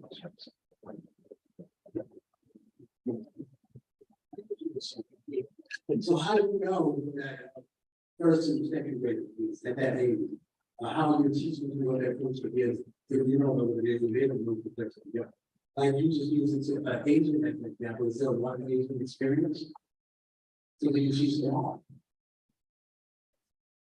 So there's enough time for kids who are really below, they're doing math below grade level, to get them on grade level and teach everyone's culture. Explain how that's how that works. I don't think that that's what I'm saying. You just said that you are teaching different culture. I did not say that we were teaching them. I just asked, there's only one Asian culture, teaching one, it's still we are. No, we are making sure that the books and materials that are in our classrooms are reflective of the students who are in our classrooms. The most important thing that we are focusing on, especially with this reading curriculum, is on making sure that all of our students are reaching the same high levels. And we are expecting the same students, things from all students. Okay. So it's reflective of all of them. So what happens when you use the little example, I'll use for little example. When my son is being taught what the Black experience is, and it does not represent the life experience. That's part of the curriculum. How is that new? I did not say that we were teaching about experience. But it's happening. You didn't say that. I said happening in the classroom, so you're the curriculum. So you're telling me that that's helpful. I want to know. I don't know what the experience has been of your son in the classroom, but I am more than happy to help. I think we do. We got a conversation about it. I just wanted to follow up on, the CRSE question, because when CRSE passed the panel for education policy, I was, there at the Sun Yat-sen Middle School where it was proposed, and I was, strongly opposed to culturally responsive sustaining education. And on the New York City DOE website, it says, the DOE uses an educational strategy that embraces students' identities. We call it culturally responsive sustaining education. It is a way of seeing diversity as a source of knowledge. With CRSE, students use their own identity to get education. They learn using aspects of their race, social class, gender, language, sexual orientation, nationality, religion, or ability. Studies show that students learning with theory are more active in class. They graduate more often with better grades, their self-esteem improves, and they become better citizens. I'd like to point out that there's no citations for any of those claims, and I am unaware of any studies that prove that to be true. It is why I objected to CRSE when it was introduced. And it doesn't, nowhere on here does it say they learn more or better. Being more active in class, graduating more often. Students started graduating more often when we lower the number of regions we offer them. No better way to get people to graduate than requiring less of them. And I know from looking at the data from this district previously that grades do not correlate with standardized tests. There are some schools that have tremendously high grades and low standardized tests. I'm particularly unpersuaded by grades as a metric to show that students are learning. I echo Charles's question about how culturally responsive sustaining education has improved our school district, because since when it passed, when I was down there at the PET meeting, in person with a lot of other parents who were opposed to it, standardized tests have gone down in our district. So I'm particularly concerned about whether or not teaching the students so-called identities is actually a successful academic strategy. It's also, yeah, I'm gonna get you're not gonna allow him to speak. If you just tell him no, he said he wanted to speak, and you still give him no. Wow, well, I will say it's also different at different ages. So if you're talking middle school and high school, maybe it works, maybe it doesn't. But what I've experienced in younger ages is the instructor telling someone what their cultural experience is. Because at 6 and 7, you don't know. You don't walk into the classroom, you walk into the classroom saying you want to learn. And people are saying, no, you're going to tell me against me. So what happens is they go in and they're telling kids, they're guiding them. So it's not taking what the kid is bringing and helping them develop it, it's guiding them. And that's the problem. So using that as an argument, well, if it's helpful, you should do it. You should do whatever we talked about that. Getting kids a grade level. But if you can't define what it is, or you're not allowed to because you're being told not to speak, then you shouldn't be teaching that way. They don't want to speak now. Then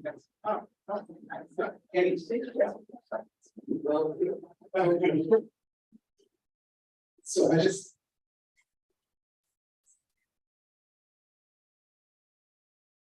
It is very easy to engage in this conversation in a way that is very polarized. And I think one of the things that I recognize for our district is that many of the leaders, administrators, and teachers enter into this conversation making decisions to do the right things for kids. And I think if we continue to focus on things that divide us, and we can have a difference of perspective. You know, I believe that the literacy gap didn't start both around this, what I believe it started in 1619 when enslaved people were brought here and denied the right to be literate. And so if we want to engage in a full conversation of what gets in the way of why certain groups of people are not successful, let's talk about it. But I think it's also disingenuous to take away from the people that show up every single day and work their hardest to ensure that all kids, Black, brown, white, and Asian, can realize their best selves. And I think that's the thing that I want us to focus on. We can disagree about the politics, we can disagree about the frameworks that folks are using, but let's kind of center what matters the most. Are we making decisions on what's right for all children? What I heard that the superintendent Shannon talk about very clearly was that there is this intentionality and a commitment from our superintendent to ensure that we are shifting and moving in a direction that all kids are learning the foundational skills to be successful. It starts with, can they read? And I know for a long time that there are a lot of kids in New York City that were denied that opportunity to be literate in this district. And so I'm grateful that we have a superintendent that is fully committed to ensuring that all students have that opportunity to be literate and to learn to read. Well, lastly, that makes sense, except what you say you feel you want to do. And it's just, and I agree, I don't think anybody's issuing this with negative intention. But at some point, the rubber hits the road. And what you actually do, you gave the stats, what you actually do, it matters. So I'm not saying any intentions are bad, but I can give you, like I did with the superintendent, somehow forgot it. An actual example, where the teacher told, the principal, I'm sorry, told me and my son that we are oppressed. That is a literal quote. So what the intentions are doesn't matter. How can you treat my kid the same if you're openly telling me he's different? So don't tell me that it's all about what our intentions are, because I agree that the intentions are good. But what you're doing is harming the kid. That's what I said earlier. I said it doesn't matter that you think that you understand that things aren't the way they should be, and we want to correct it. If in practice, day to day, the things you're doing to try to fix it are isolating and othering our kids. So that's what we want to get paid, because you get special teaching because you don't learn the same way. Don't tell me it's not happening because I've heard it said. That's all I'm saying. And lastly, you're saying that we want to have an honest conversation about where it started. You mentioned 1619. That's not the first time slaves were brought here. So again, you want to teach the history, let's teach all of it. Because those slaves here in 1500, they knocked out, and they were also Spanish, right? Okay.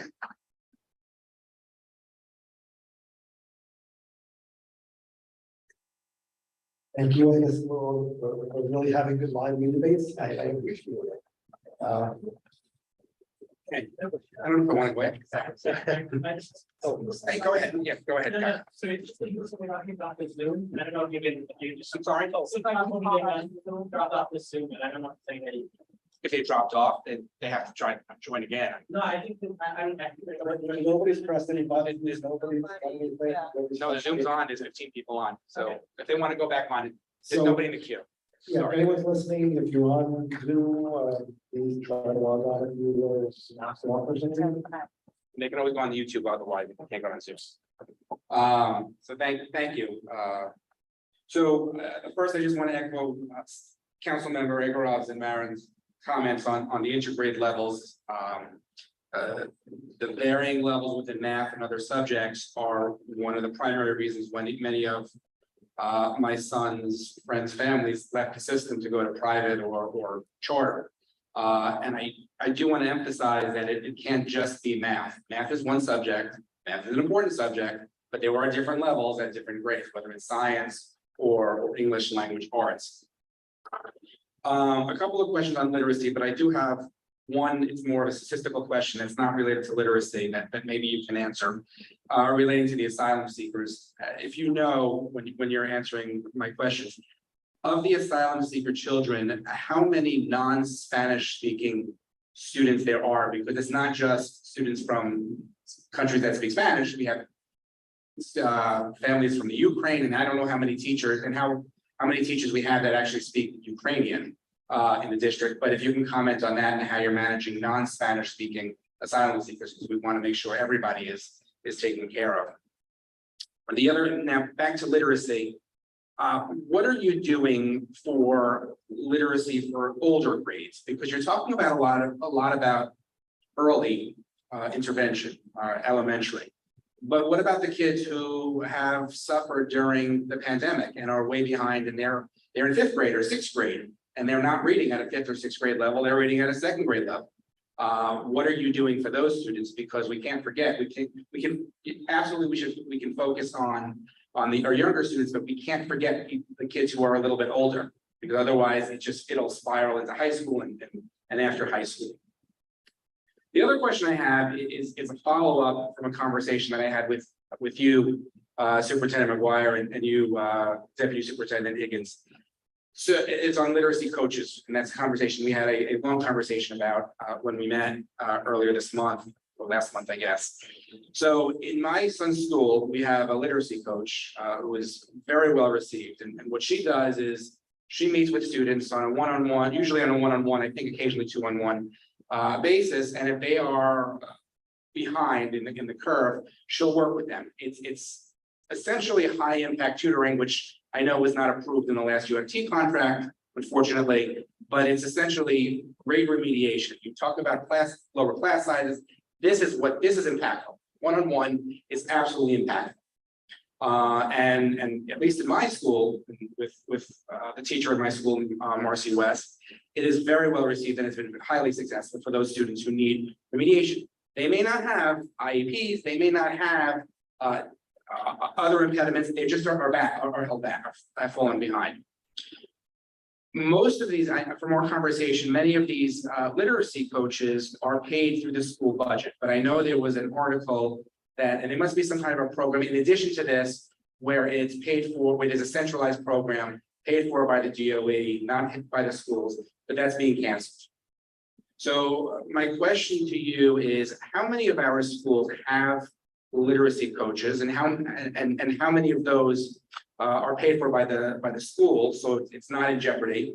How many of those are paid for by the district under this program, so it is in jeopardy? And has there been any talk about expanding that? Because a school like mine, which has 300 kids, is very different from a school like PS11, which has, I think, 800 kids or something like that. Having one in each school, for example, wouldn't necessarily make sense. There should be parity. So if you can comment on that also, I think that is a very high impactful bang for your buck. Thank you.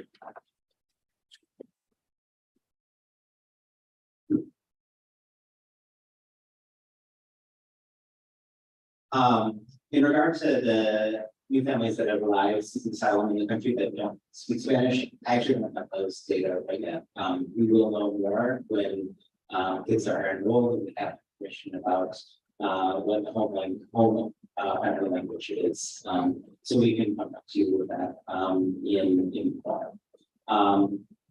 In regards to literacy with older grades, I can share something. Ask Chloe if she wants to add on to it as well. But it is true that most of the literacy coaches that we're familiar with, that are working in schools, are literacy coaches that are funded by the school budget.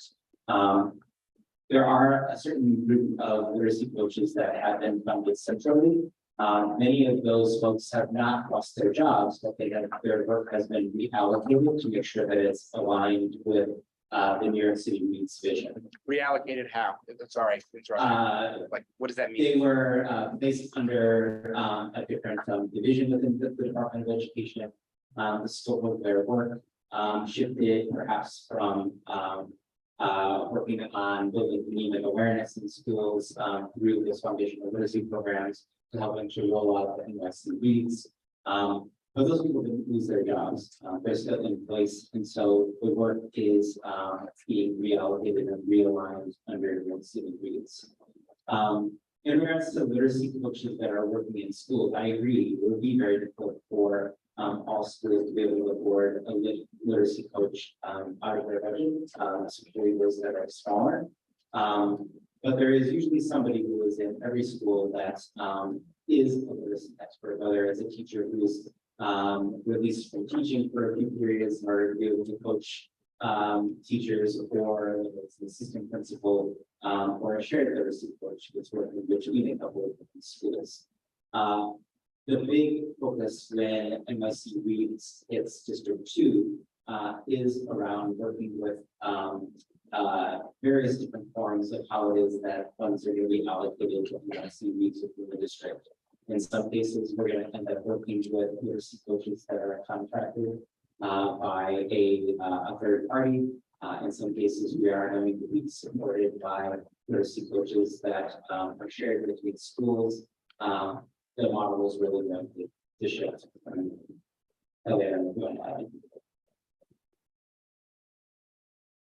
We're focused on all of our grades, and so for students in grades 3 with our academic intervention coordinators and our instructional literacy leads. We will work with school by school and looking at screener data to assess and determine which students are not conventional. And from there, for grades 3 for students who haven't had access or opportunity to the foundational skills needed, we have instituted programs for tier 3 intervention. An example would be Bridge the Gap. It's a program for students who may not have developed the theme of awareness of chronological skills necessary early on, and it is now preventing them into barriers of becoming an on-grade successful reader. And so there's a student by student that would give us one. On our visits to school leaders, that's one of the things that we focus on the data point where we meet with all principals and ask students in older grades who we're focusing on and what are the ways in which we can support you to do that work, what are the ways in which your team is supporting students. The less than LA in terms of the ways in which schools design, from an elementary school, we don't get a literacy coach. Each school makes a decision about where their budget goes, and especially if we don't have a lot of extra funds generally across our schools, at least in District 2, most of the funds go to paying teachers to be in classrooms. Something the superintendent requires that it's important we build capacity on the grade level teams. And so there is almost always a teacher and or teachers along with service providers who will move accordingly. For instruction is tier 1 and 2, which is what happens in the classrooms, and or with a designated teacher on the grade who might be out for a period and taking students across classrooms. And then you have tier 3 small group instruction that often happens with an out of classroom teacher and or service provider. And so we think about not only for K2, but we certainly focusing in on 3-8. While we're doing all of this work, in thinking about building background knowledge and going into the conversation around core curriculum, it's work that is happening for K through 8. Whether or not the middle schools are not yet tasked with having to have a common literacy curriculum, these are conversations we have with all of our principals. Best practice, you want shared, and you want it elevated across our schools. I defer to my fellow council members. No, I defer to you. So first, I just want to follow up to some comments that were made. Charles, I think that your comments really bring out the need to have a real discussion in this district. I think we should really consider having a special meeting or something when we want to do it. And we can really get some answers on CRSE. And I think, and this goes to Jessica also.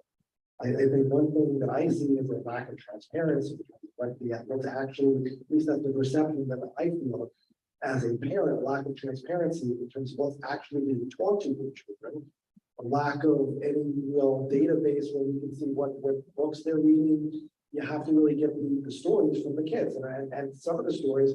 I was at the meeting that Councilmember Barrett mentioned. It was one of the most interesting meetings I've ever attended.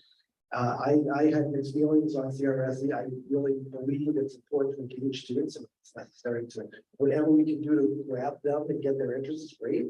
My concern is again that sometimes it means I don't use strong words, but it can sometimes be demonizing other cultures, things like that, which is cause of concern. I mean, I just give an example from one of my son's classes, where the teacher said, well, I don't want to talk about Pythagoras anymore because I'm sick and tired of learning about or hearing about dead white males. I thought it was kind of funny because Pythagoras probably was not white, he was probably more Middle Eastern.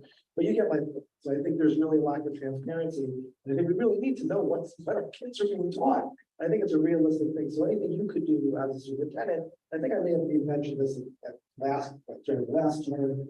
It would be nice if you at least point us in the right direction. If there's a list of books per grade, a list of what are our kids actually being given? I think it would be a great topic for a real more involved discussion. And just the back and forth that we've had tonight. I do have some questions. The first part of my questions revolves around the flood of the migrant children into our district. I'm hearing from parents two situations that concerns me that there's really not significant data here. You're talking about 1,200. At the last meeting, I think you gave a range of 1,300 to 1,600. What I'm getting is that you really are not sure how many students are in the district, which is really frightening because I'm hearing two situations from parents.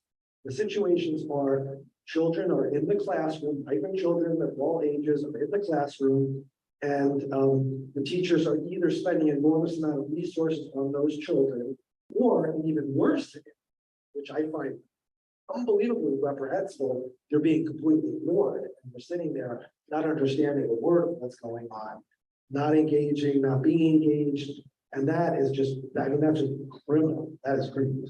So I would like if we could get from the district, and I know maybe you don't have it, I've asked this again and again, if we can get numbers of migrant children also per school, because as I mentioned before, we're hearing about district schools where it's not really distributed evenly, and that could be because of space, resources, but some of the schools are getting an enormous number of students, and some schools are not getting as many, but we really need to kind of get a clearer picture of what we're talking about. So I like that data. That also relates to our first resolution.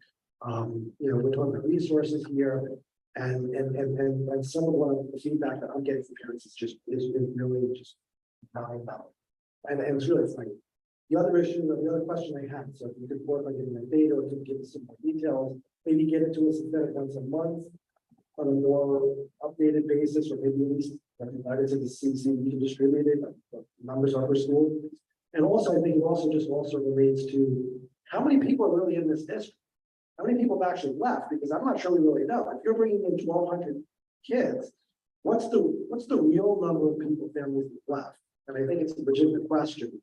And I do think to some extent, as I mentioned before, it's being masked. We think the number of immigrant students coming in is masking the flight from our district. I think it'd be great if we get some transparency on those numbers. The other thing is what's being done in terms of admissions for people on waiting lists for the summer.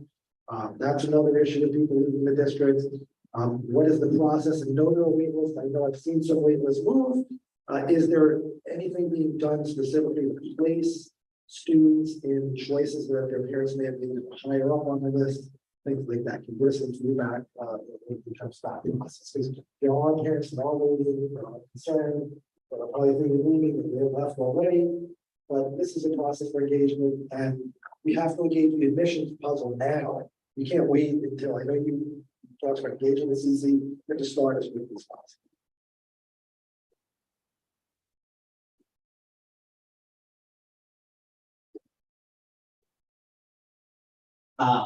So a lot of the data and numbers that you are asking for are data that I will receive and will be shared with the CDC when they're audited and shared and developed by the central office. They aren't data that I necessarily have right now. I'm not watching, a particular how many students who are entering each school, but those data will become more available this fall. We also can expect that in regard to last year. I know that you're looking for up-to-date data, but in regard to last year, we will expect that our Office of District Planning that includes analysts, data specialists, and other researchers that do work specifically on admissions and enrollments. They will be doing requesting to do from the CDC to do their annual presentation in regards to the capacity of our schools, the number of students who are enrolled.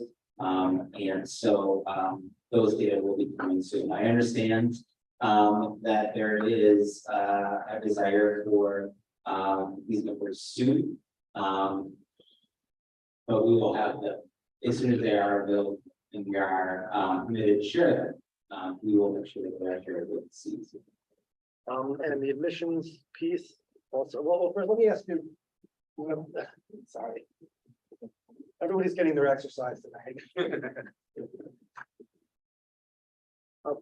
Just before I ask you again, just follow up on the admissions piece. in terms of the migrant students, how is that, what's the impact with the class size reductions? Because I did the math. Based on a 1,300 number, that I came up with 43 specific class, I came up with another 43 classrooms, like 31 kids. Again, I'm doing this because I'm not good at that. But something like that, that was a number, and it's really something that I'm interested in, because we're talking about the potential of reducing class sizes, but at the same time, we can get more and more students, which seems kind of counterintuitive. So could you just address that really briefly if you can?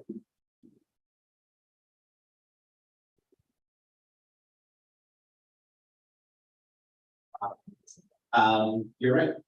Students who are coming into the district are, students who will be sitting in seats in our schools. I can say that, as you know, as most members of the council know, that the city is in compliance with the class size reduction bill, because there are a number of schools across the city that are dramatically just dramatically. And we don't want to see that at all. But it will become more complicated as the class size reduction bill is implemented. And students in temporary housing who are seeking asylum who are being served in our schools will count as a student, just like every other student who has been here at district useful as well. I do believe that that question is around the class size reduction bill. I do believe that our district finance team is going to be prepared to answer those questions as well, in terms of how it is that we can think about and plan for implementation of that. Admission. Oh, and admissions. Again, I can't speak specifically about the number of students who are offer wait lists. I know that many of them have. I know that our high school wait lists are continue to be a real concern amongst many families in our district. I hope that this year we can look at not just admissions policies for middle schools, but how is it that we can support our district families in making sure that the pathway through 12th grade is a good for them. As we're past this round, do any other council members have any? Actually, I have a question about, Yeah. the asylum seeking students that have the IEPs or need to be District 75, are you just gonna throw them in regular ed and figure it out? Or it's gonna be taken care of before they're put in regular classroom? Waste people, waste teachers' time.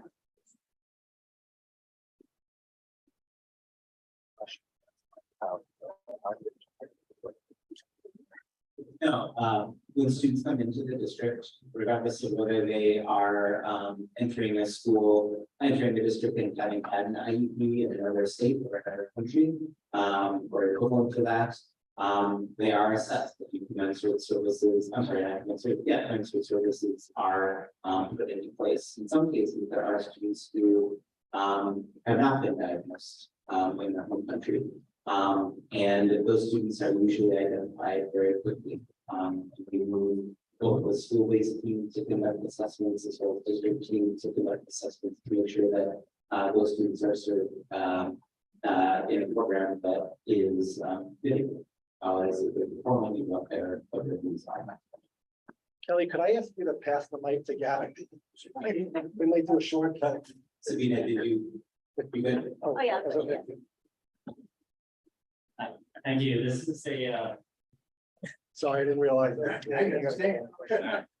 So we're gonna get to a spotlight. too. so this is just a follow-up to the transparency. I just want to highlight, I think, for any parents who are interested, there are, contractually under the district's contract, there are certain hours each week that they do provide, time to do talk with parents who have concerns, who have questions. And I personally have taken advantage of it many times.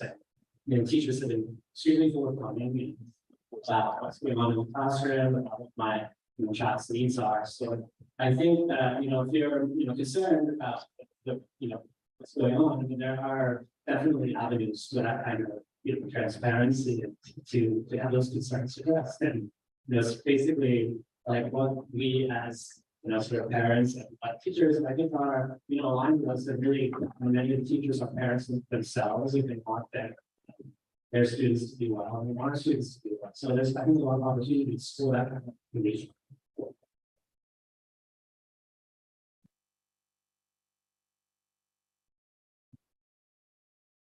No, so I mean. About it might have been mentioned before, but I just wanted to really say something that's brought up to me, District 2, which schools thus far, how many, there's so much of it, how many kids then they already see which particular schools? Because in our areas are all the, and how, what's the maximum, right? So it's with one particular school, if there is capacity, are kids from that district that are now enrolling, would they need to go out of that district, perhaps another school, the district that's further away from home? How would that be? Because I have a child going into kindergarten who isn't registered yet for the local one, because I was hoping to get off of a waiting list, right? And then now I'm wondering if our spot in the kindergarten for the school that's 2 blocks away would be done. If there's other kids that are enrolled. So I'm wondering how that comes in. I wish I could just like do a toss, like a football. You gotta go with the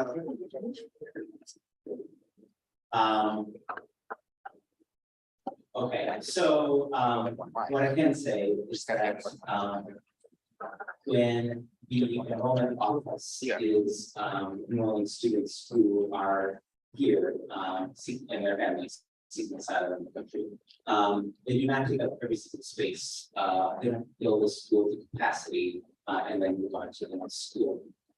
What they generally do is look at historical enrollment data, to make sure that any students who, the old term is come over the color, right? That enroll directly with the school because they live in the zone. If you live in the zone and you're in a position to demonstrate or show proof that you live in the zone of the school, or you get to go to school there. The enrollment office is aware and familiar with historical enrollment data that are that pertain to each of our schools, and so they are saving seats for students who may move into the district, may move into the school zone. I can't speak specifically about the school which your child is currently attending, if you might be waitlisted for, but I could talk to you about that.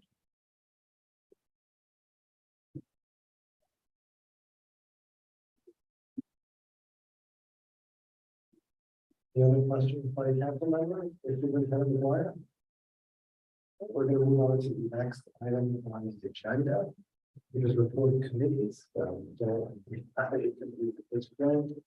We can discuss that during a working business meeting. This meeting. It's already 8:30. I'm going to try. I asked that we kind of try to speed things along, but it was not my discussion. The next item on the agenda is the discussion of resolutions. Is there anyone that would like to comment on resolution 227?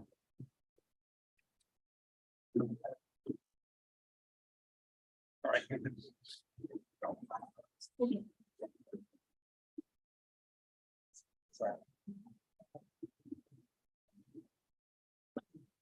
So, I intend to vote no on this resolution. Now, to be very clear why I intend to vote no on this resolution. And I went into the meeting tonight thinking that I'm going to vote no, just based on the language of the resolution and listening to the discussion, I really kind of understood that was the right decision. We talked a lot about the declining enrollment and concerns about that. At the same time, the council is also talking about the influx, and I think some of the language we're using, influx of migrant students, suggests to me that the council is concerned about, the decline of some kinds of student enrollment. And it's worried about the students leaving, and it's also worried about other students coming in. And it feels like, to me, there's just a tremendous amount of really discrimination against these students in the language we're using.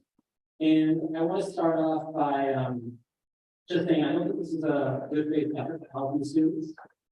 Families seeking asylum have been surveyed extensively and often quite intrusively. And we need to ensure that any survey we do is done sensitively and ethically.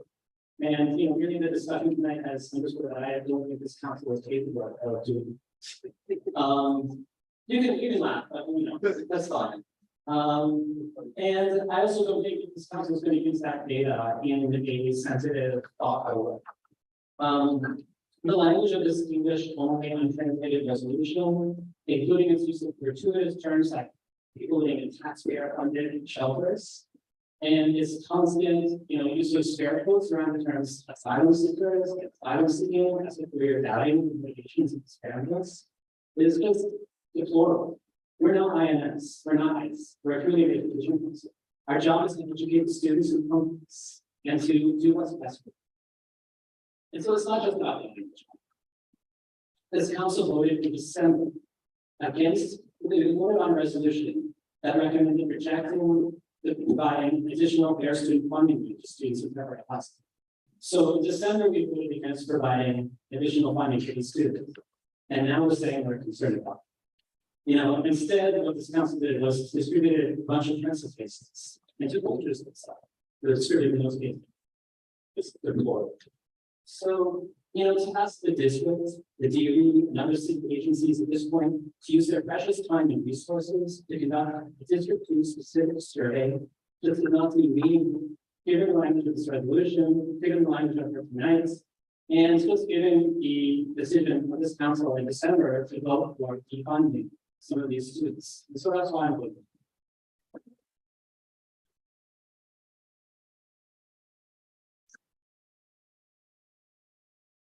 I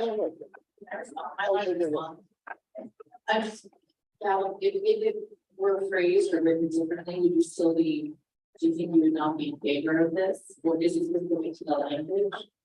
I think we're the overall. I think the language is a big part of that. I think that, sort of a scriptural cosmetic change of language isn't going to change the underlying, I think, just like lack of good faith in approaching this issue. And you see that in the statements that the council makes to the post, the statements they make on social media. It's clear that we are interested in certain students as a council and we're not in others. And quite frankly, it's still.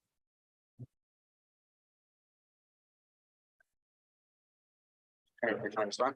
Sure. Thank you, Gavin. Thank you, Councilmember Healy, for your comments.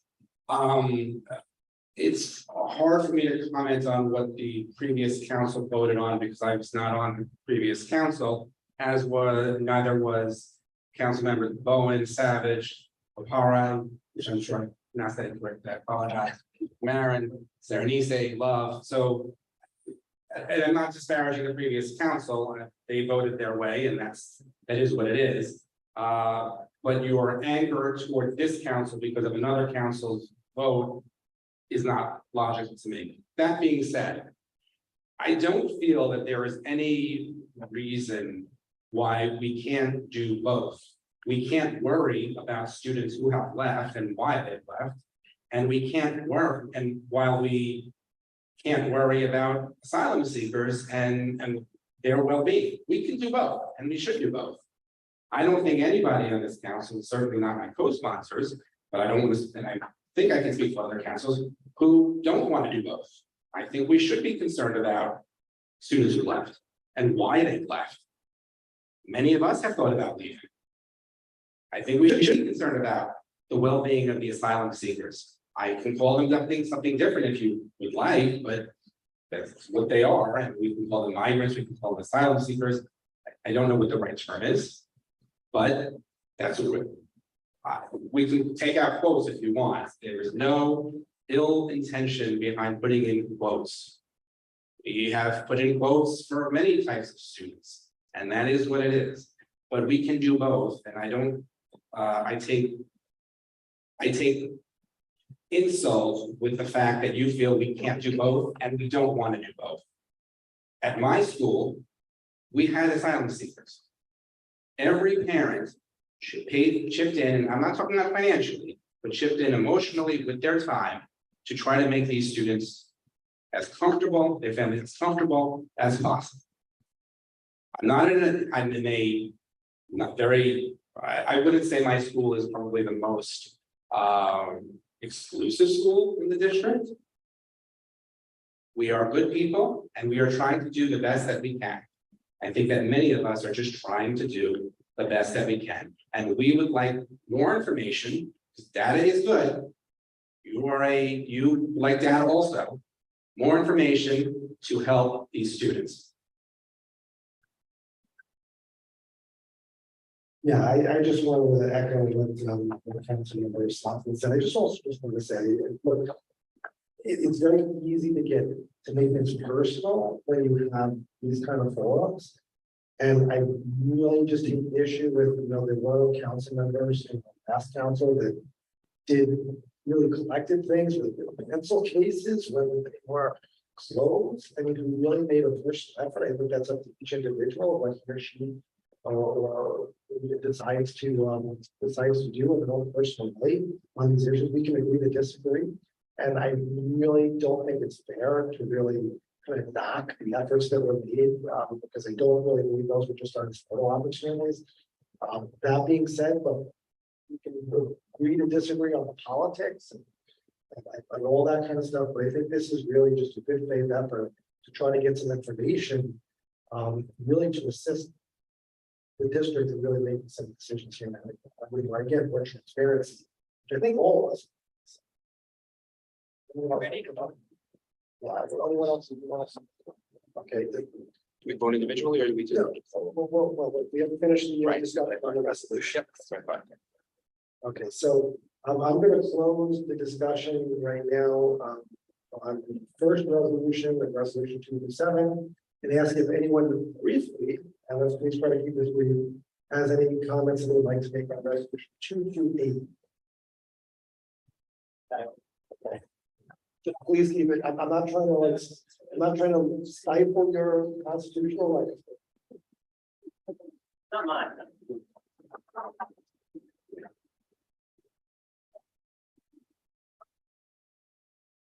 Thank you. I will be brief. I don't think I've taken up too much space so far in this meeting. So yeah, I'll also be voting on this resolution. First of all, I question the wisdom of requesting district staff to spend their time engaging with families who lack, and we should be busy preparing for this families who are here. The new school year is coming up. These are the families we serve, the families we have.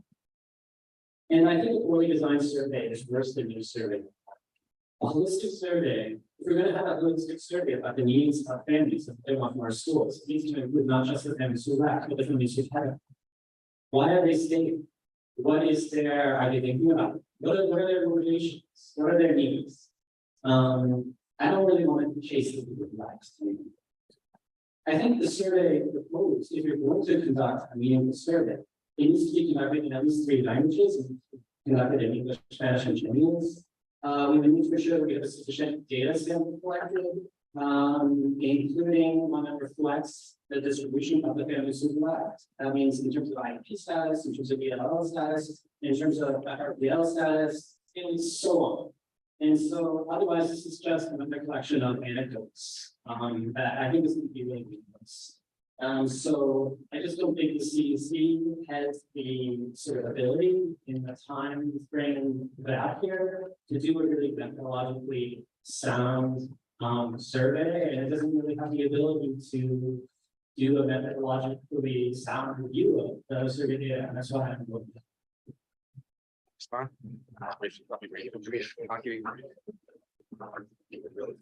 So Gavin, Councilmember Healy, we would not be, the CEC would not ever send out a survey. We couldn't, we don't have email addresses. That has to go to the district office. We would not be privy to that. So in terms of doing a distribution, you can speak to Superintendent McGuire and his team, because we would have nothing to do with that. We can't. I would like to send it out to everyone who left. Now, in terms of not caring about people who left, many families in my school who have left didn't say anything, didn't complain. They just saw everything that was going on and left. And there are many other parents who have families in this district that I think will do the same. So I think that asking people why they left is a very important issue. As a history professor, I think that you should take umbrage of what is the quote, those who ignore history are repeated or are prone to repeating it. I think finding out why people left is very interesting because I think it'll be helpful to to the district to prevent more families leaving. You may laugh at that and you may laugh at all the families that left. I'm not laughing at the families. Don't say it. Don't say that. Well, you're laughing at me and then you're looking at me and I'm smiling. having Please. Let's be respectful. You are. Okay. Anyway, Can I just? Okay. Okay, I'm just gonna ask council members, please just limit your comments to the. Let's not try to make it too personal, right? Let's move on. but in any event, finding out why people left will be helpful and to prevent further people from leaving. That's why I have asked, this resolution asks the district to design it hopefully with our input and the district to send it out. Yes, well, any other comments on resolution 228? Yeah, we don't go into discussion on that. Let's move on to resolution 229. Any comments on resolution 229?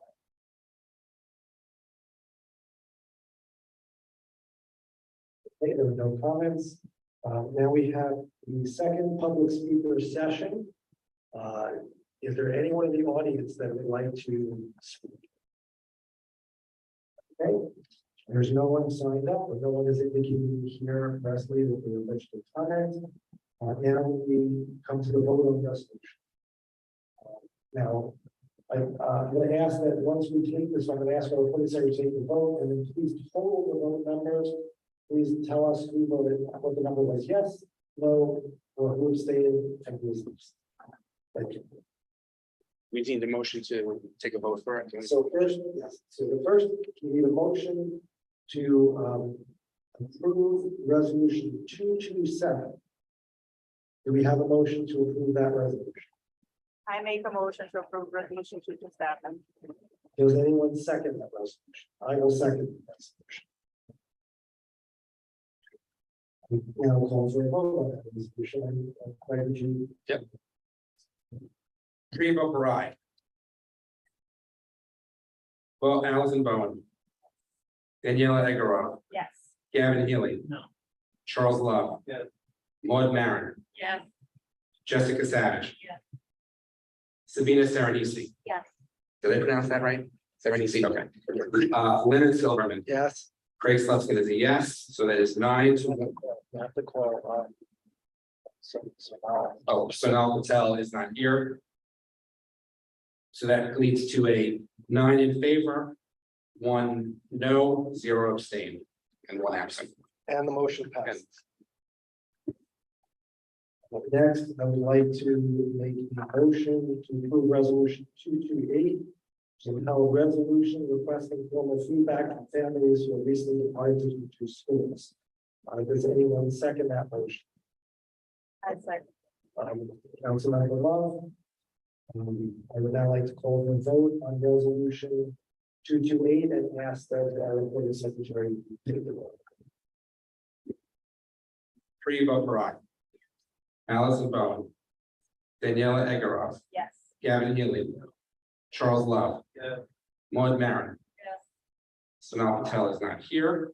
Jessica Savage. Sabina Serenisi. Yes.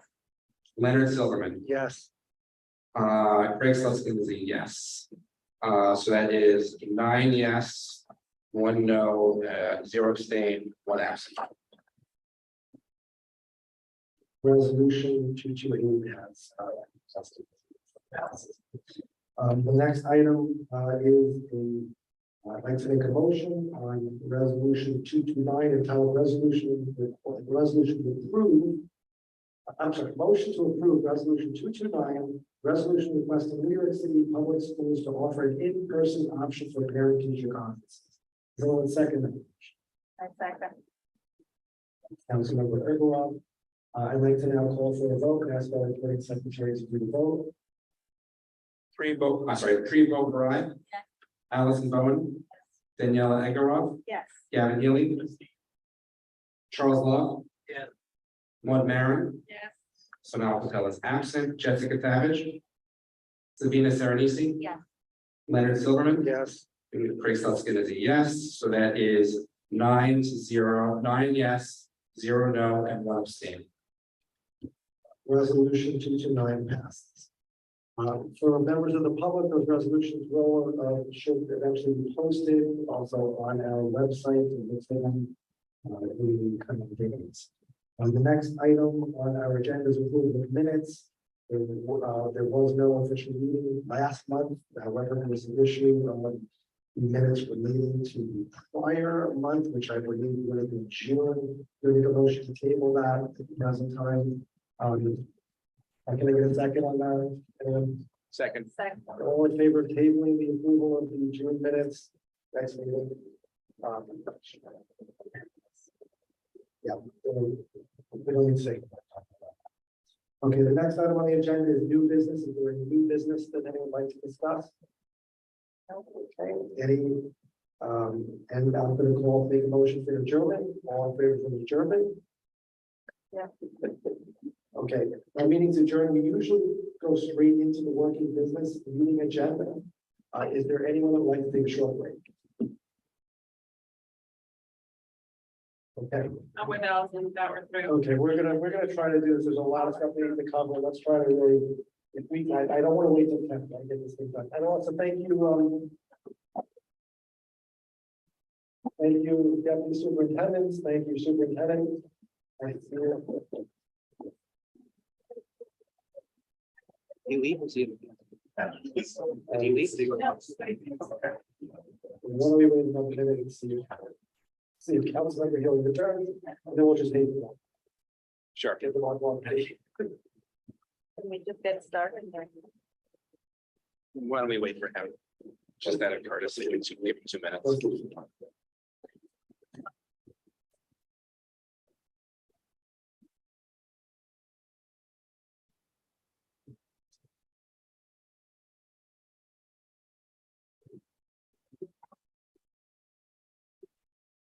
Me too. Okay. Night, everyone. Bye, good night, thank you.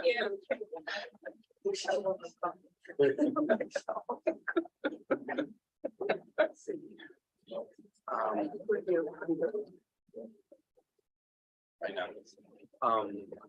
A couple of times they said, let people in, but nobody was going. It is what it is. We waited for you. Okay. It's okay. No, we're gonna take a roll call now. So it's the, we're gonna now take the roll call of the August 2023 working business meeting. I'm gonna call everyone to order. I would ask our recording secretary to please take the roll. Free vote Bride.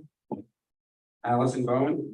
Daniela Egorov. Here. Gavin Healy. Here. Charles Love. Here. Maud Maron. Here. Sonal Patel is absent. Jessica Savage. Sabina Serenisi. Here. Leonard Silverman. Here. Craig Sluskin. Here. And again, the council member would tell us not get notice of this meetings, to the extent it's required that access for meetings. The second item on our agenda after roll call and the call to order is the treasurer 2023-2024 budget. Okay,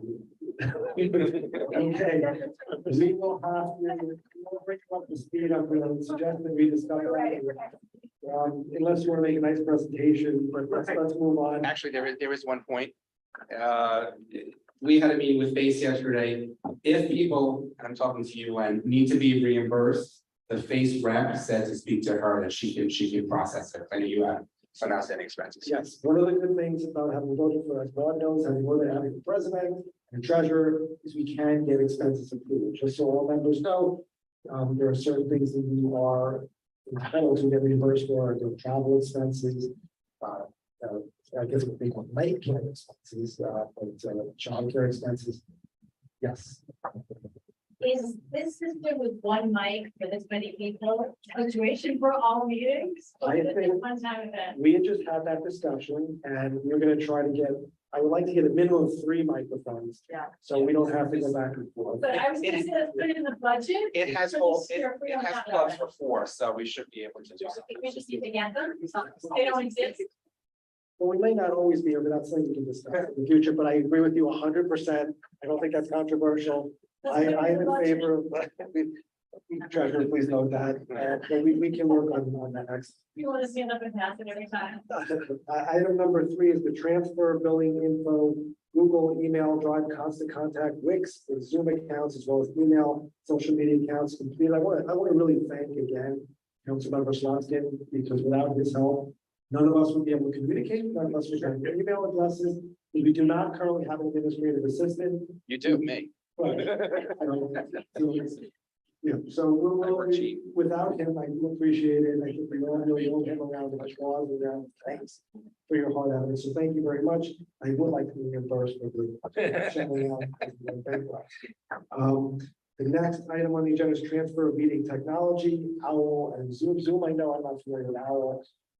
That's the owl. Okay, so that's great. Oh, yeah. Looks like an Oh, owl. now that you said, yes. I will. That's why it's. I want to thank you again for setting this up, which we will discuss later in the agenda, which is coming up, we'll discuss in a minute. Next thing is tentative calendar meeting schedule for 9/23 to 6/24.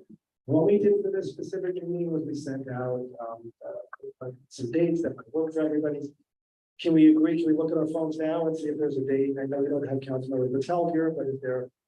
Can we do that, or would you prefer if I send something around with a few dates? Okay. Armand, is that okay if we send something around? Okay, just checking. But sorry. Are you gonna send around specific dates for next month, or are you gonna send it out that for going forward, we'll have the 3rd Wednesday, the 2nd, whatever it is? Well, that's a very good question. So would members prefer, as we agree generally, to agree to, like, let's say the 3rd Wednesday, or the 3rd Wednesday? I We think have- we need to pass sure. them. I think the issue here is that, I personally suggest that we pick a date for the rest of the year. One of the benefits to it is that the PAs and the PTAs who send notices about our meetings to their school communities will have it in enough time so that they can let people know, and that if there are resolutions coming up, that the PA and PTA mailing lists can go out in a way that people are able to receive it. I know that Craig and I have looked at the dates of PET meetings and other citywide councils and to propose Wednesday, I believe the third Third Wednesday is what we had looked at least conflicting. There's no date which is 0% conflicting with other councils, because another, but the 3rd Wednesday of the month is least conflicting. I personally think we're choosing between 4 days of the week. Nobody wants to be here on a Friday. So I think Monday, Tuesday, Wednesday, I Thursday. agree with that suggestion. Right now, looking at the next, at the 3rd week in. There were 2 that September. we moved. We looked at 3rd Wednesdays for the rest of the year. 2 were moved because of falling on a holiday or falling to mail Vacation or something. on vacation, but otherwise, it was the 3rd Wednesday of every. So with the 3rd Wednesday of September being the 20th, Yeah. Yeah, okay. just offhand, is everyone okay with the 20th just generally right now? Yes. Okay, so why don't we adopt, or we can make a motion to approve the 3rd Wednesday of the month. We can always change it at a later point in time, but You can change them individually, Yeah, but you're we can talking do about for the rest of the year with the Yeah. exception of calendars. Exactly. and Vacations where it would go to either the. or previous a holiday, or or the Jewish day, holiday. right? It won't be December 20th, right? No, that was one of the dates that I think I don't recall, right? We can adjust. Listed them. So I would make a motion that we hold, well, I would make a motion with the possibility of adjustment of holding our calendar meetings and working business meetings on the 3rd Wednesday of each calendar month. Exactly. Anyone second? Second. All in favor. Yeah, I mean. When are we gonna move these meetings to another part of the? And we can, let's, we can discuss, well, let's move on, so we can, let's move on to the next item. The next item is in discussion on council meetings, locations and formats, in person versus hybrid. I'm gonna just start this conversation just by saying, we tried having a hybrid meeting at one time, and I know that Craig, even before he was a member of this last year's group, tried that. And I believe it was the what was it? Oh, Wagner.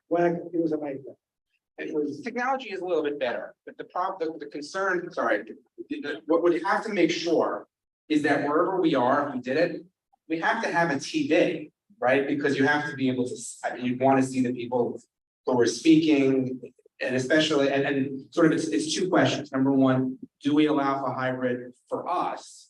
Meaning, let's say Daniela is out of town or her child is sick and she wants to do it. So that's question number one, is do we allow hybrid for us? And then, and there are specific rules within the open meetings law about that. We still nonetheless have to have a quorum of people present in person. There are laws. And then the second question is, do we allow for speakers, parents, members of the other members of the community to speak? So there are two separate things.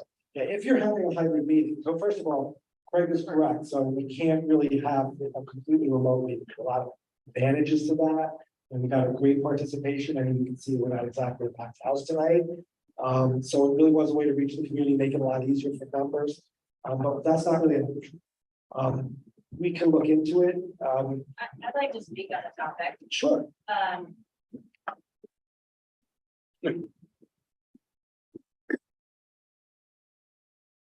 I feel strongly against the idea of hybrid meetings. I think we're much more productive as a group in person. I think our kids are more productive in schools. They're back to schools full time. I don't see any reason why we can't be here as a committee and do our meetings in person. I don't think we should go to a hybrid format. I think it's less productive. I think it will delay meetings, and I would suggest we continue this one.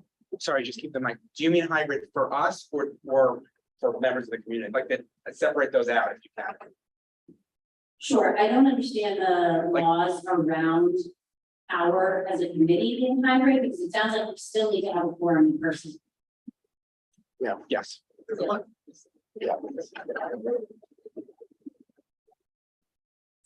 Based on what you sent out, what would be the requirements if you went hybrid? I think the requirements are that were sent by DOE. There are a lot of requirements, and so I also agree that it should be perfect. I strongly support in person, both for council members as well as the public. And I just want to mention that we can also have committees and town halls online that then allow people who might not be able to come here to then just speak on specific topics. I am strongly against the hybrid as well, but not even an issue, just based on past experiences.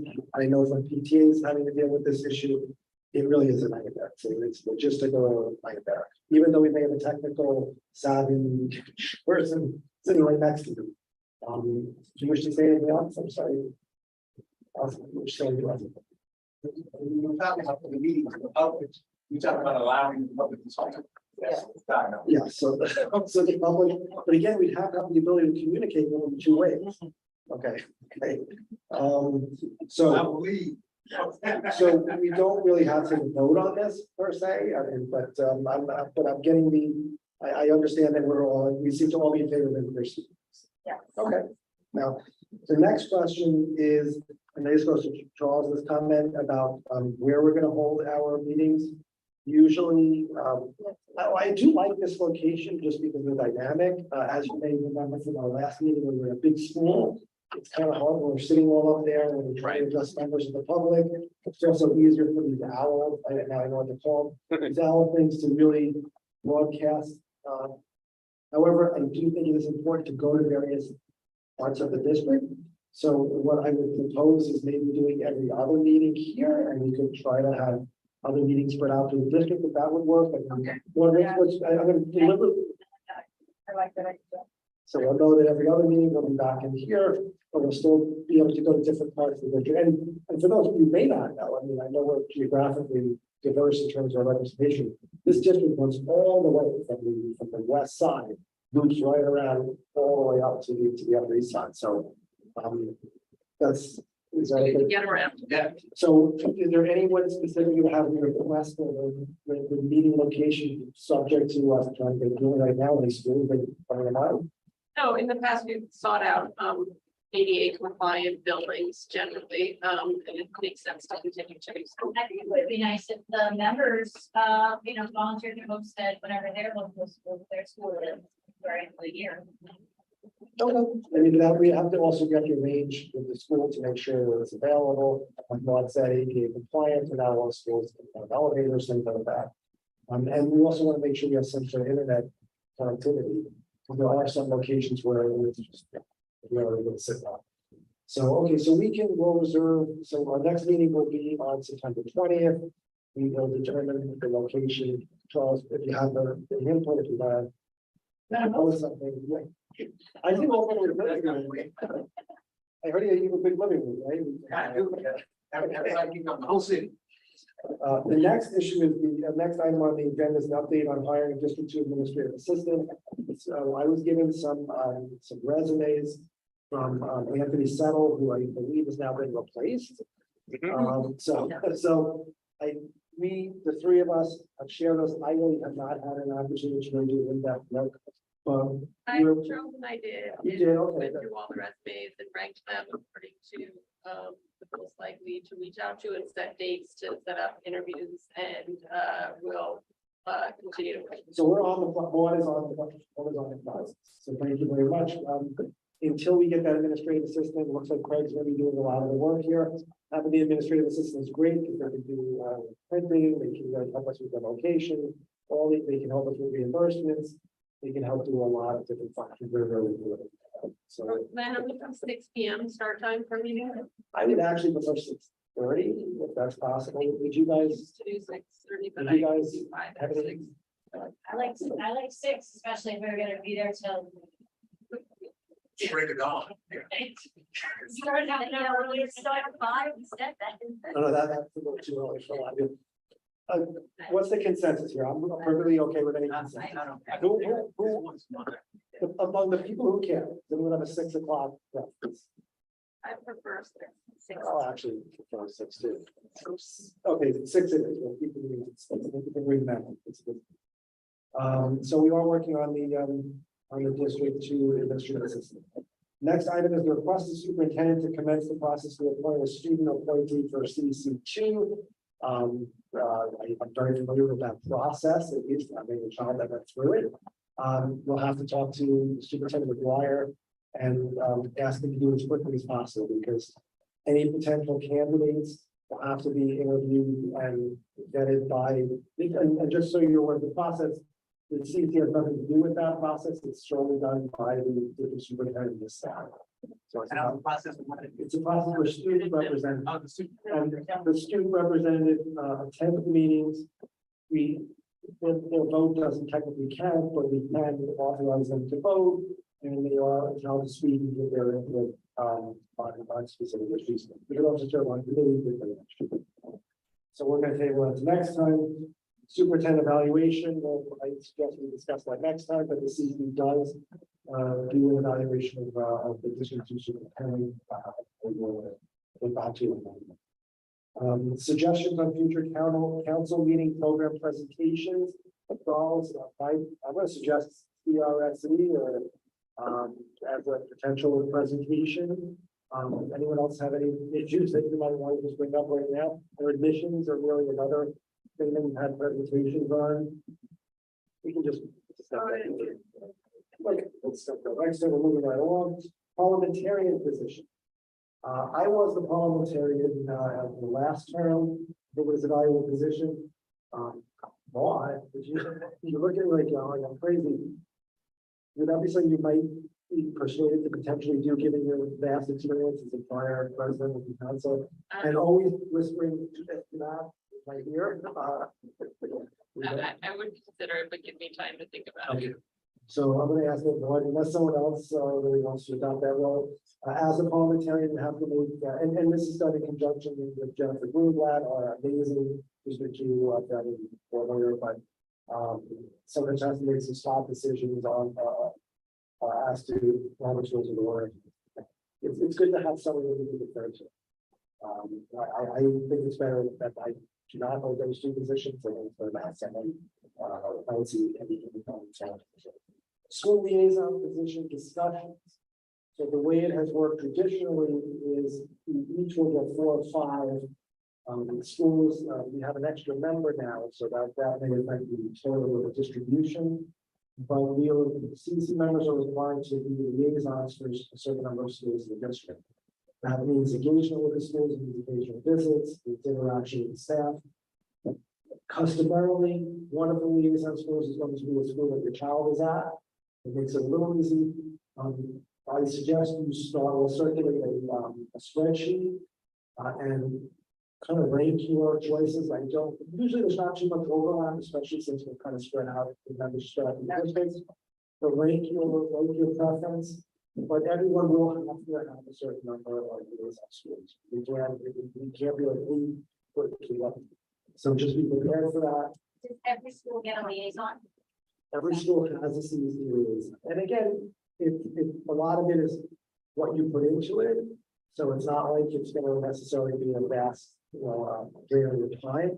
But it is something that there are certain times, especially once there are capital funding requests that come in from various schools, for example, towards later in the year.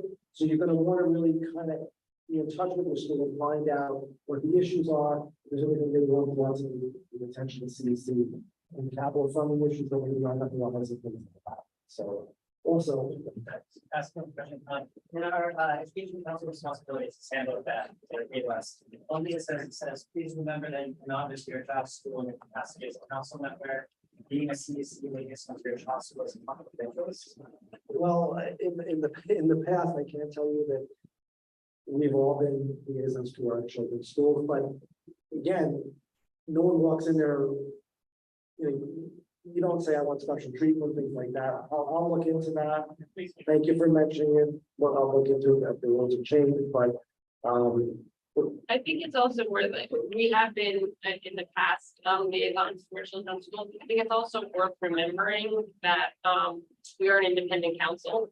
And that we don't actually work for the DOE or the DOE's, according to state law.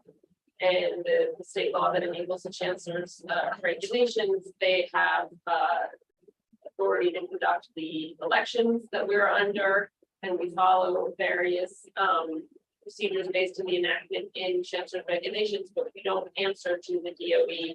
We are actually then to answer to the parents of our district, and the can certainly clarify that recommendation from the DOE. and occasionally we do have differences with what they say, and there can sometimes be debates, and sometimes we'll go to face, and they'll say, well, what's your, what do you think about this? Sometimes we agree, sometimes we don't agree. So we follow the recommendations, sometimes we don't. So I agree with Dawn on this one. I did want to mention something not on the agenda, and that is, as a member of the CC, you are entitled to an official DOE identification card. I got my card years and years ago at the main office in Brooklyn. I don't know if you have to set up, I don't remember if you have to set up an appointment beforehand. It's an official DOE card, it's a CC business, you're technically only supposed to use it on CC visits, or that it can serve as a kind of ID at school. So you may wish to do that, you have to bring identification. I'll try to find out where you should reach out to our new face representative. Find out if we can bring any other information with you for that. I had to wait about an hour, I think, when I went there. So if you go at different times, it is nice to have a little official Department of Education. It doesn't have an expiration date, by the way. It doesn't just say for this term. So if you get it, you have to serve next term, or years from now, or next decade, it'll still be good. So I just want to, so we'll do the spreadsheet for liaison schools, start thinking about that. And usually it's the geographic area that you live in, or the school that the kid may be attending, but just I'll work with Freddie, we'll get something. Yeah. Sure. No, as a District 75 rep, so would I be visiting the liaison to those? And have a district. There's no precedent to go on because you're the new, you're filling a position that hasn't been filled before, but I think we could certainly ask. I don't know the answer to how many D75 schools are located physically within the district, but we should certainly seek that information from. Or that we have jurisdiction over. Well, not true, but certainly, we should at least know for informational purposes, how many schools are physically located within the district. Do me a favor, just send an email to myself, to Craig, to actually to Danielle also. Just remind us of that, so we can try to get you an answer sooner rather than later. Thank you. Designation of council members for responsibility for meeting interpreters in place. Now, this is what normally returns to Dawn as the comment that she made earlier. I mean, We're gonna do is this something that Face Rep could just be in charge of? She did it this time, but I don't know. No, I think she said she would help each start. Okay, I Right. think if the president, then you should tell our base rep to arrange for. I will take care of that. Thank you. Next item on the agenda is new business. Do we have any new business? Skip the committee chairs? What did we skip over? Committees. Oh, what, skip the one with the longest topics. That wasn't, I thought that was 40 and stuff. But, discussion of committees and chairs for July 2023 to June 2024. Okay, so I want to get a piece of paper out, just hand. So I'll take notice. There are a couple of committees. Correct me if I'm wrong. The one with the Zoning and capital planning. Zoning and capital planning is the only. Every other one is discretionary. Exactly. Just for your information, the zoning committee would occasionally deal with issues in terms of actually the zones for schools. It might come up with last. I don't think last term we had a single rezoning. I don't think there was a single rezoning last term, but it is the only mandatory committee. I believe the president is usually. And I've served on that committee before and I would volunteer to chair the zoning and capital committee. I would appoint you as the chair of the zoning and capital.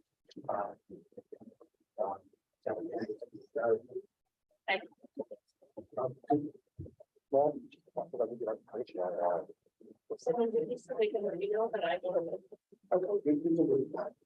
Okay, we have some other, we have that list. You know, the thing I sent you? Yeah, I'll see what we got. What is the expectation? It's again, how much you put into it. Some of them, you can move some halls, you can visit schools that are having specific issues related to the community, but it's really how much. The zone and plan is the only one that, if there's an issue, they're gonna come to us.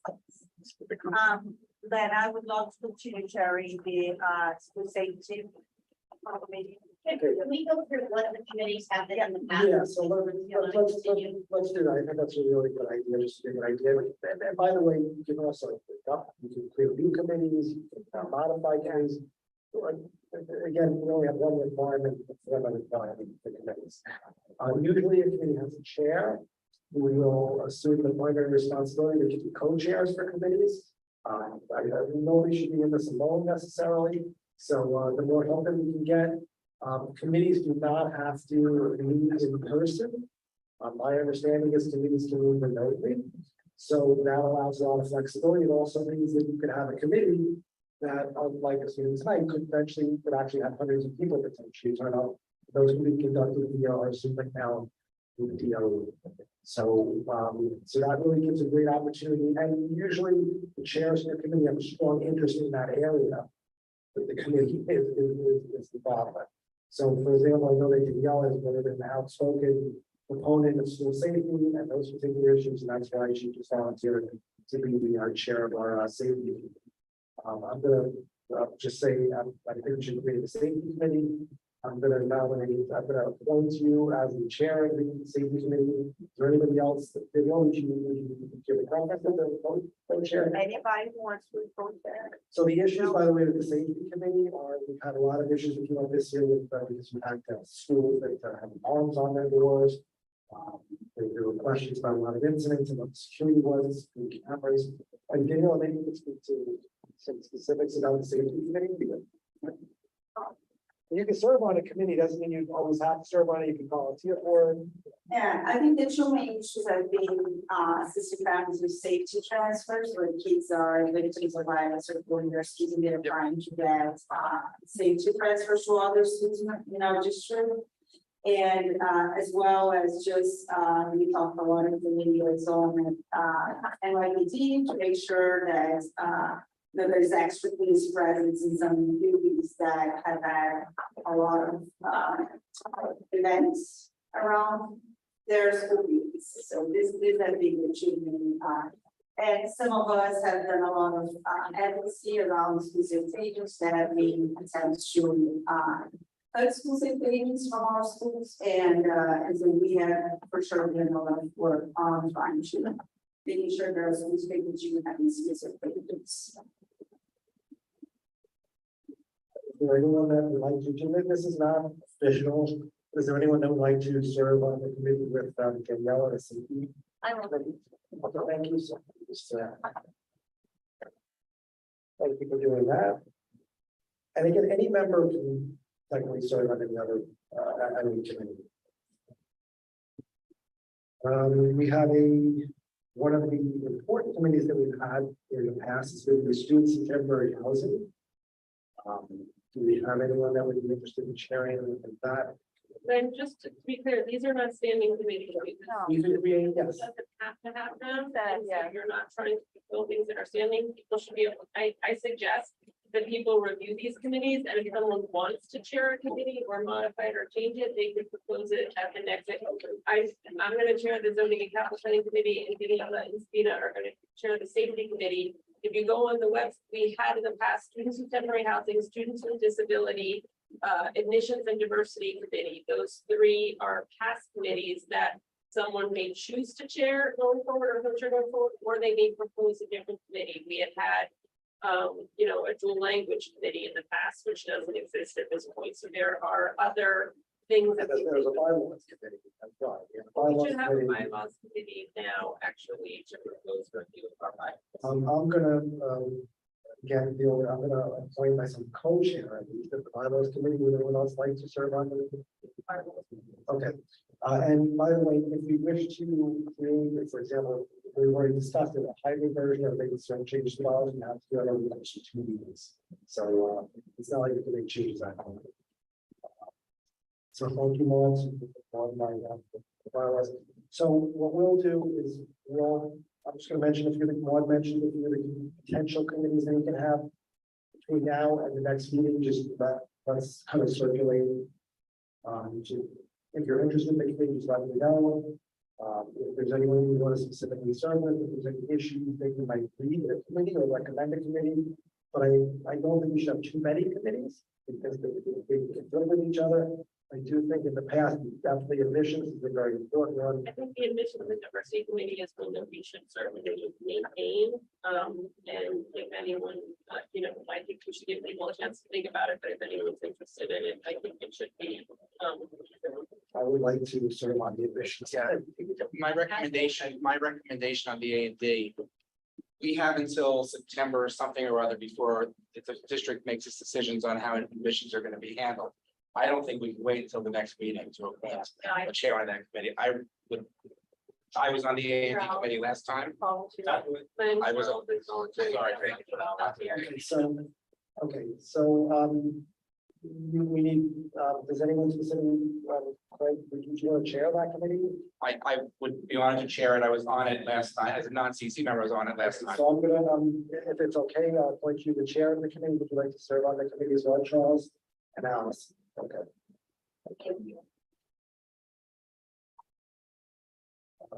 All right, so we can have a discussion of what the committees as we go forward. What exactly do these committees do?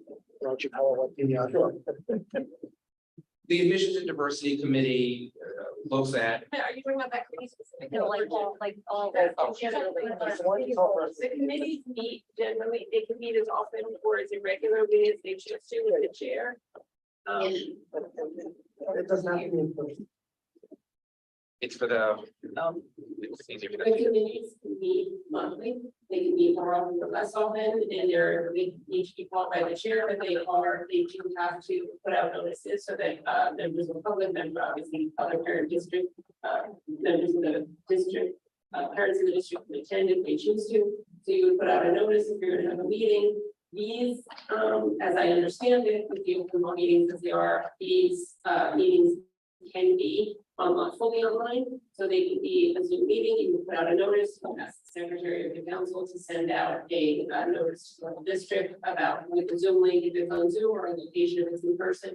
And then if they may be needing to make recommendations to the chancellor, they may be meeting with other, the zoning and capital planning committee, sometimes meets with the various agencies in the DOE that impact our zoning decisions, like the school planning, the space. The office that comes up, the square footage of the rooms. There's an accurate report, but it'll come to the. And they also have forum. Yes, and you can have forums where you have parents come to speak, so there's some flexibility in it, but it is a chance for input and a chance for some further discussion of specific issues. Again, you can have these forums, you can have guest speakers too, you can invite whoever you choose, especially if it's that's your committee. And it really is the opportunity to really engage on specific issue. Do you want to just talk about? Okay, it's already late. Okay, so that sounds like a pretty good plan. We already went through the next meeting, the next item on the agenda is new business and new business. Right, so this is incredible. It's 9:25. I'm gonna ask that motion to adjourn the meeting. Can we just, one last thing? Just acknowledge that we have a PEP member on the call and thank him for coming. It's the CC rep for Manhattan, Naveed Hassan, and thank him for attending. We do appreciate it. Yeah, he's there. Thank you, Naveed. We appreciate it. And Naveed has really been very active and he is really engaged with our community education council. It's nice to know that our representative actually takes our thoughts and comments into consideration. So a motion to adjourn. All in favor? Thank you, everyone.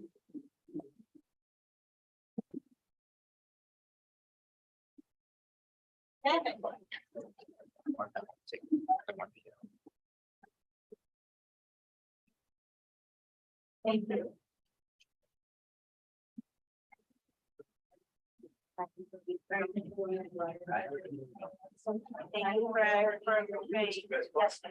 Trying to remember.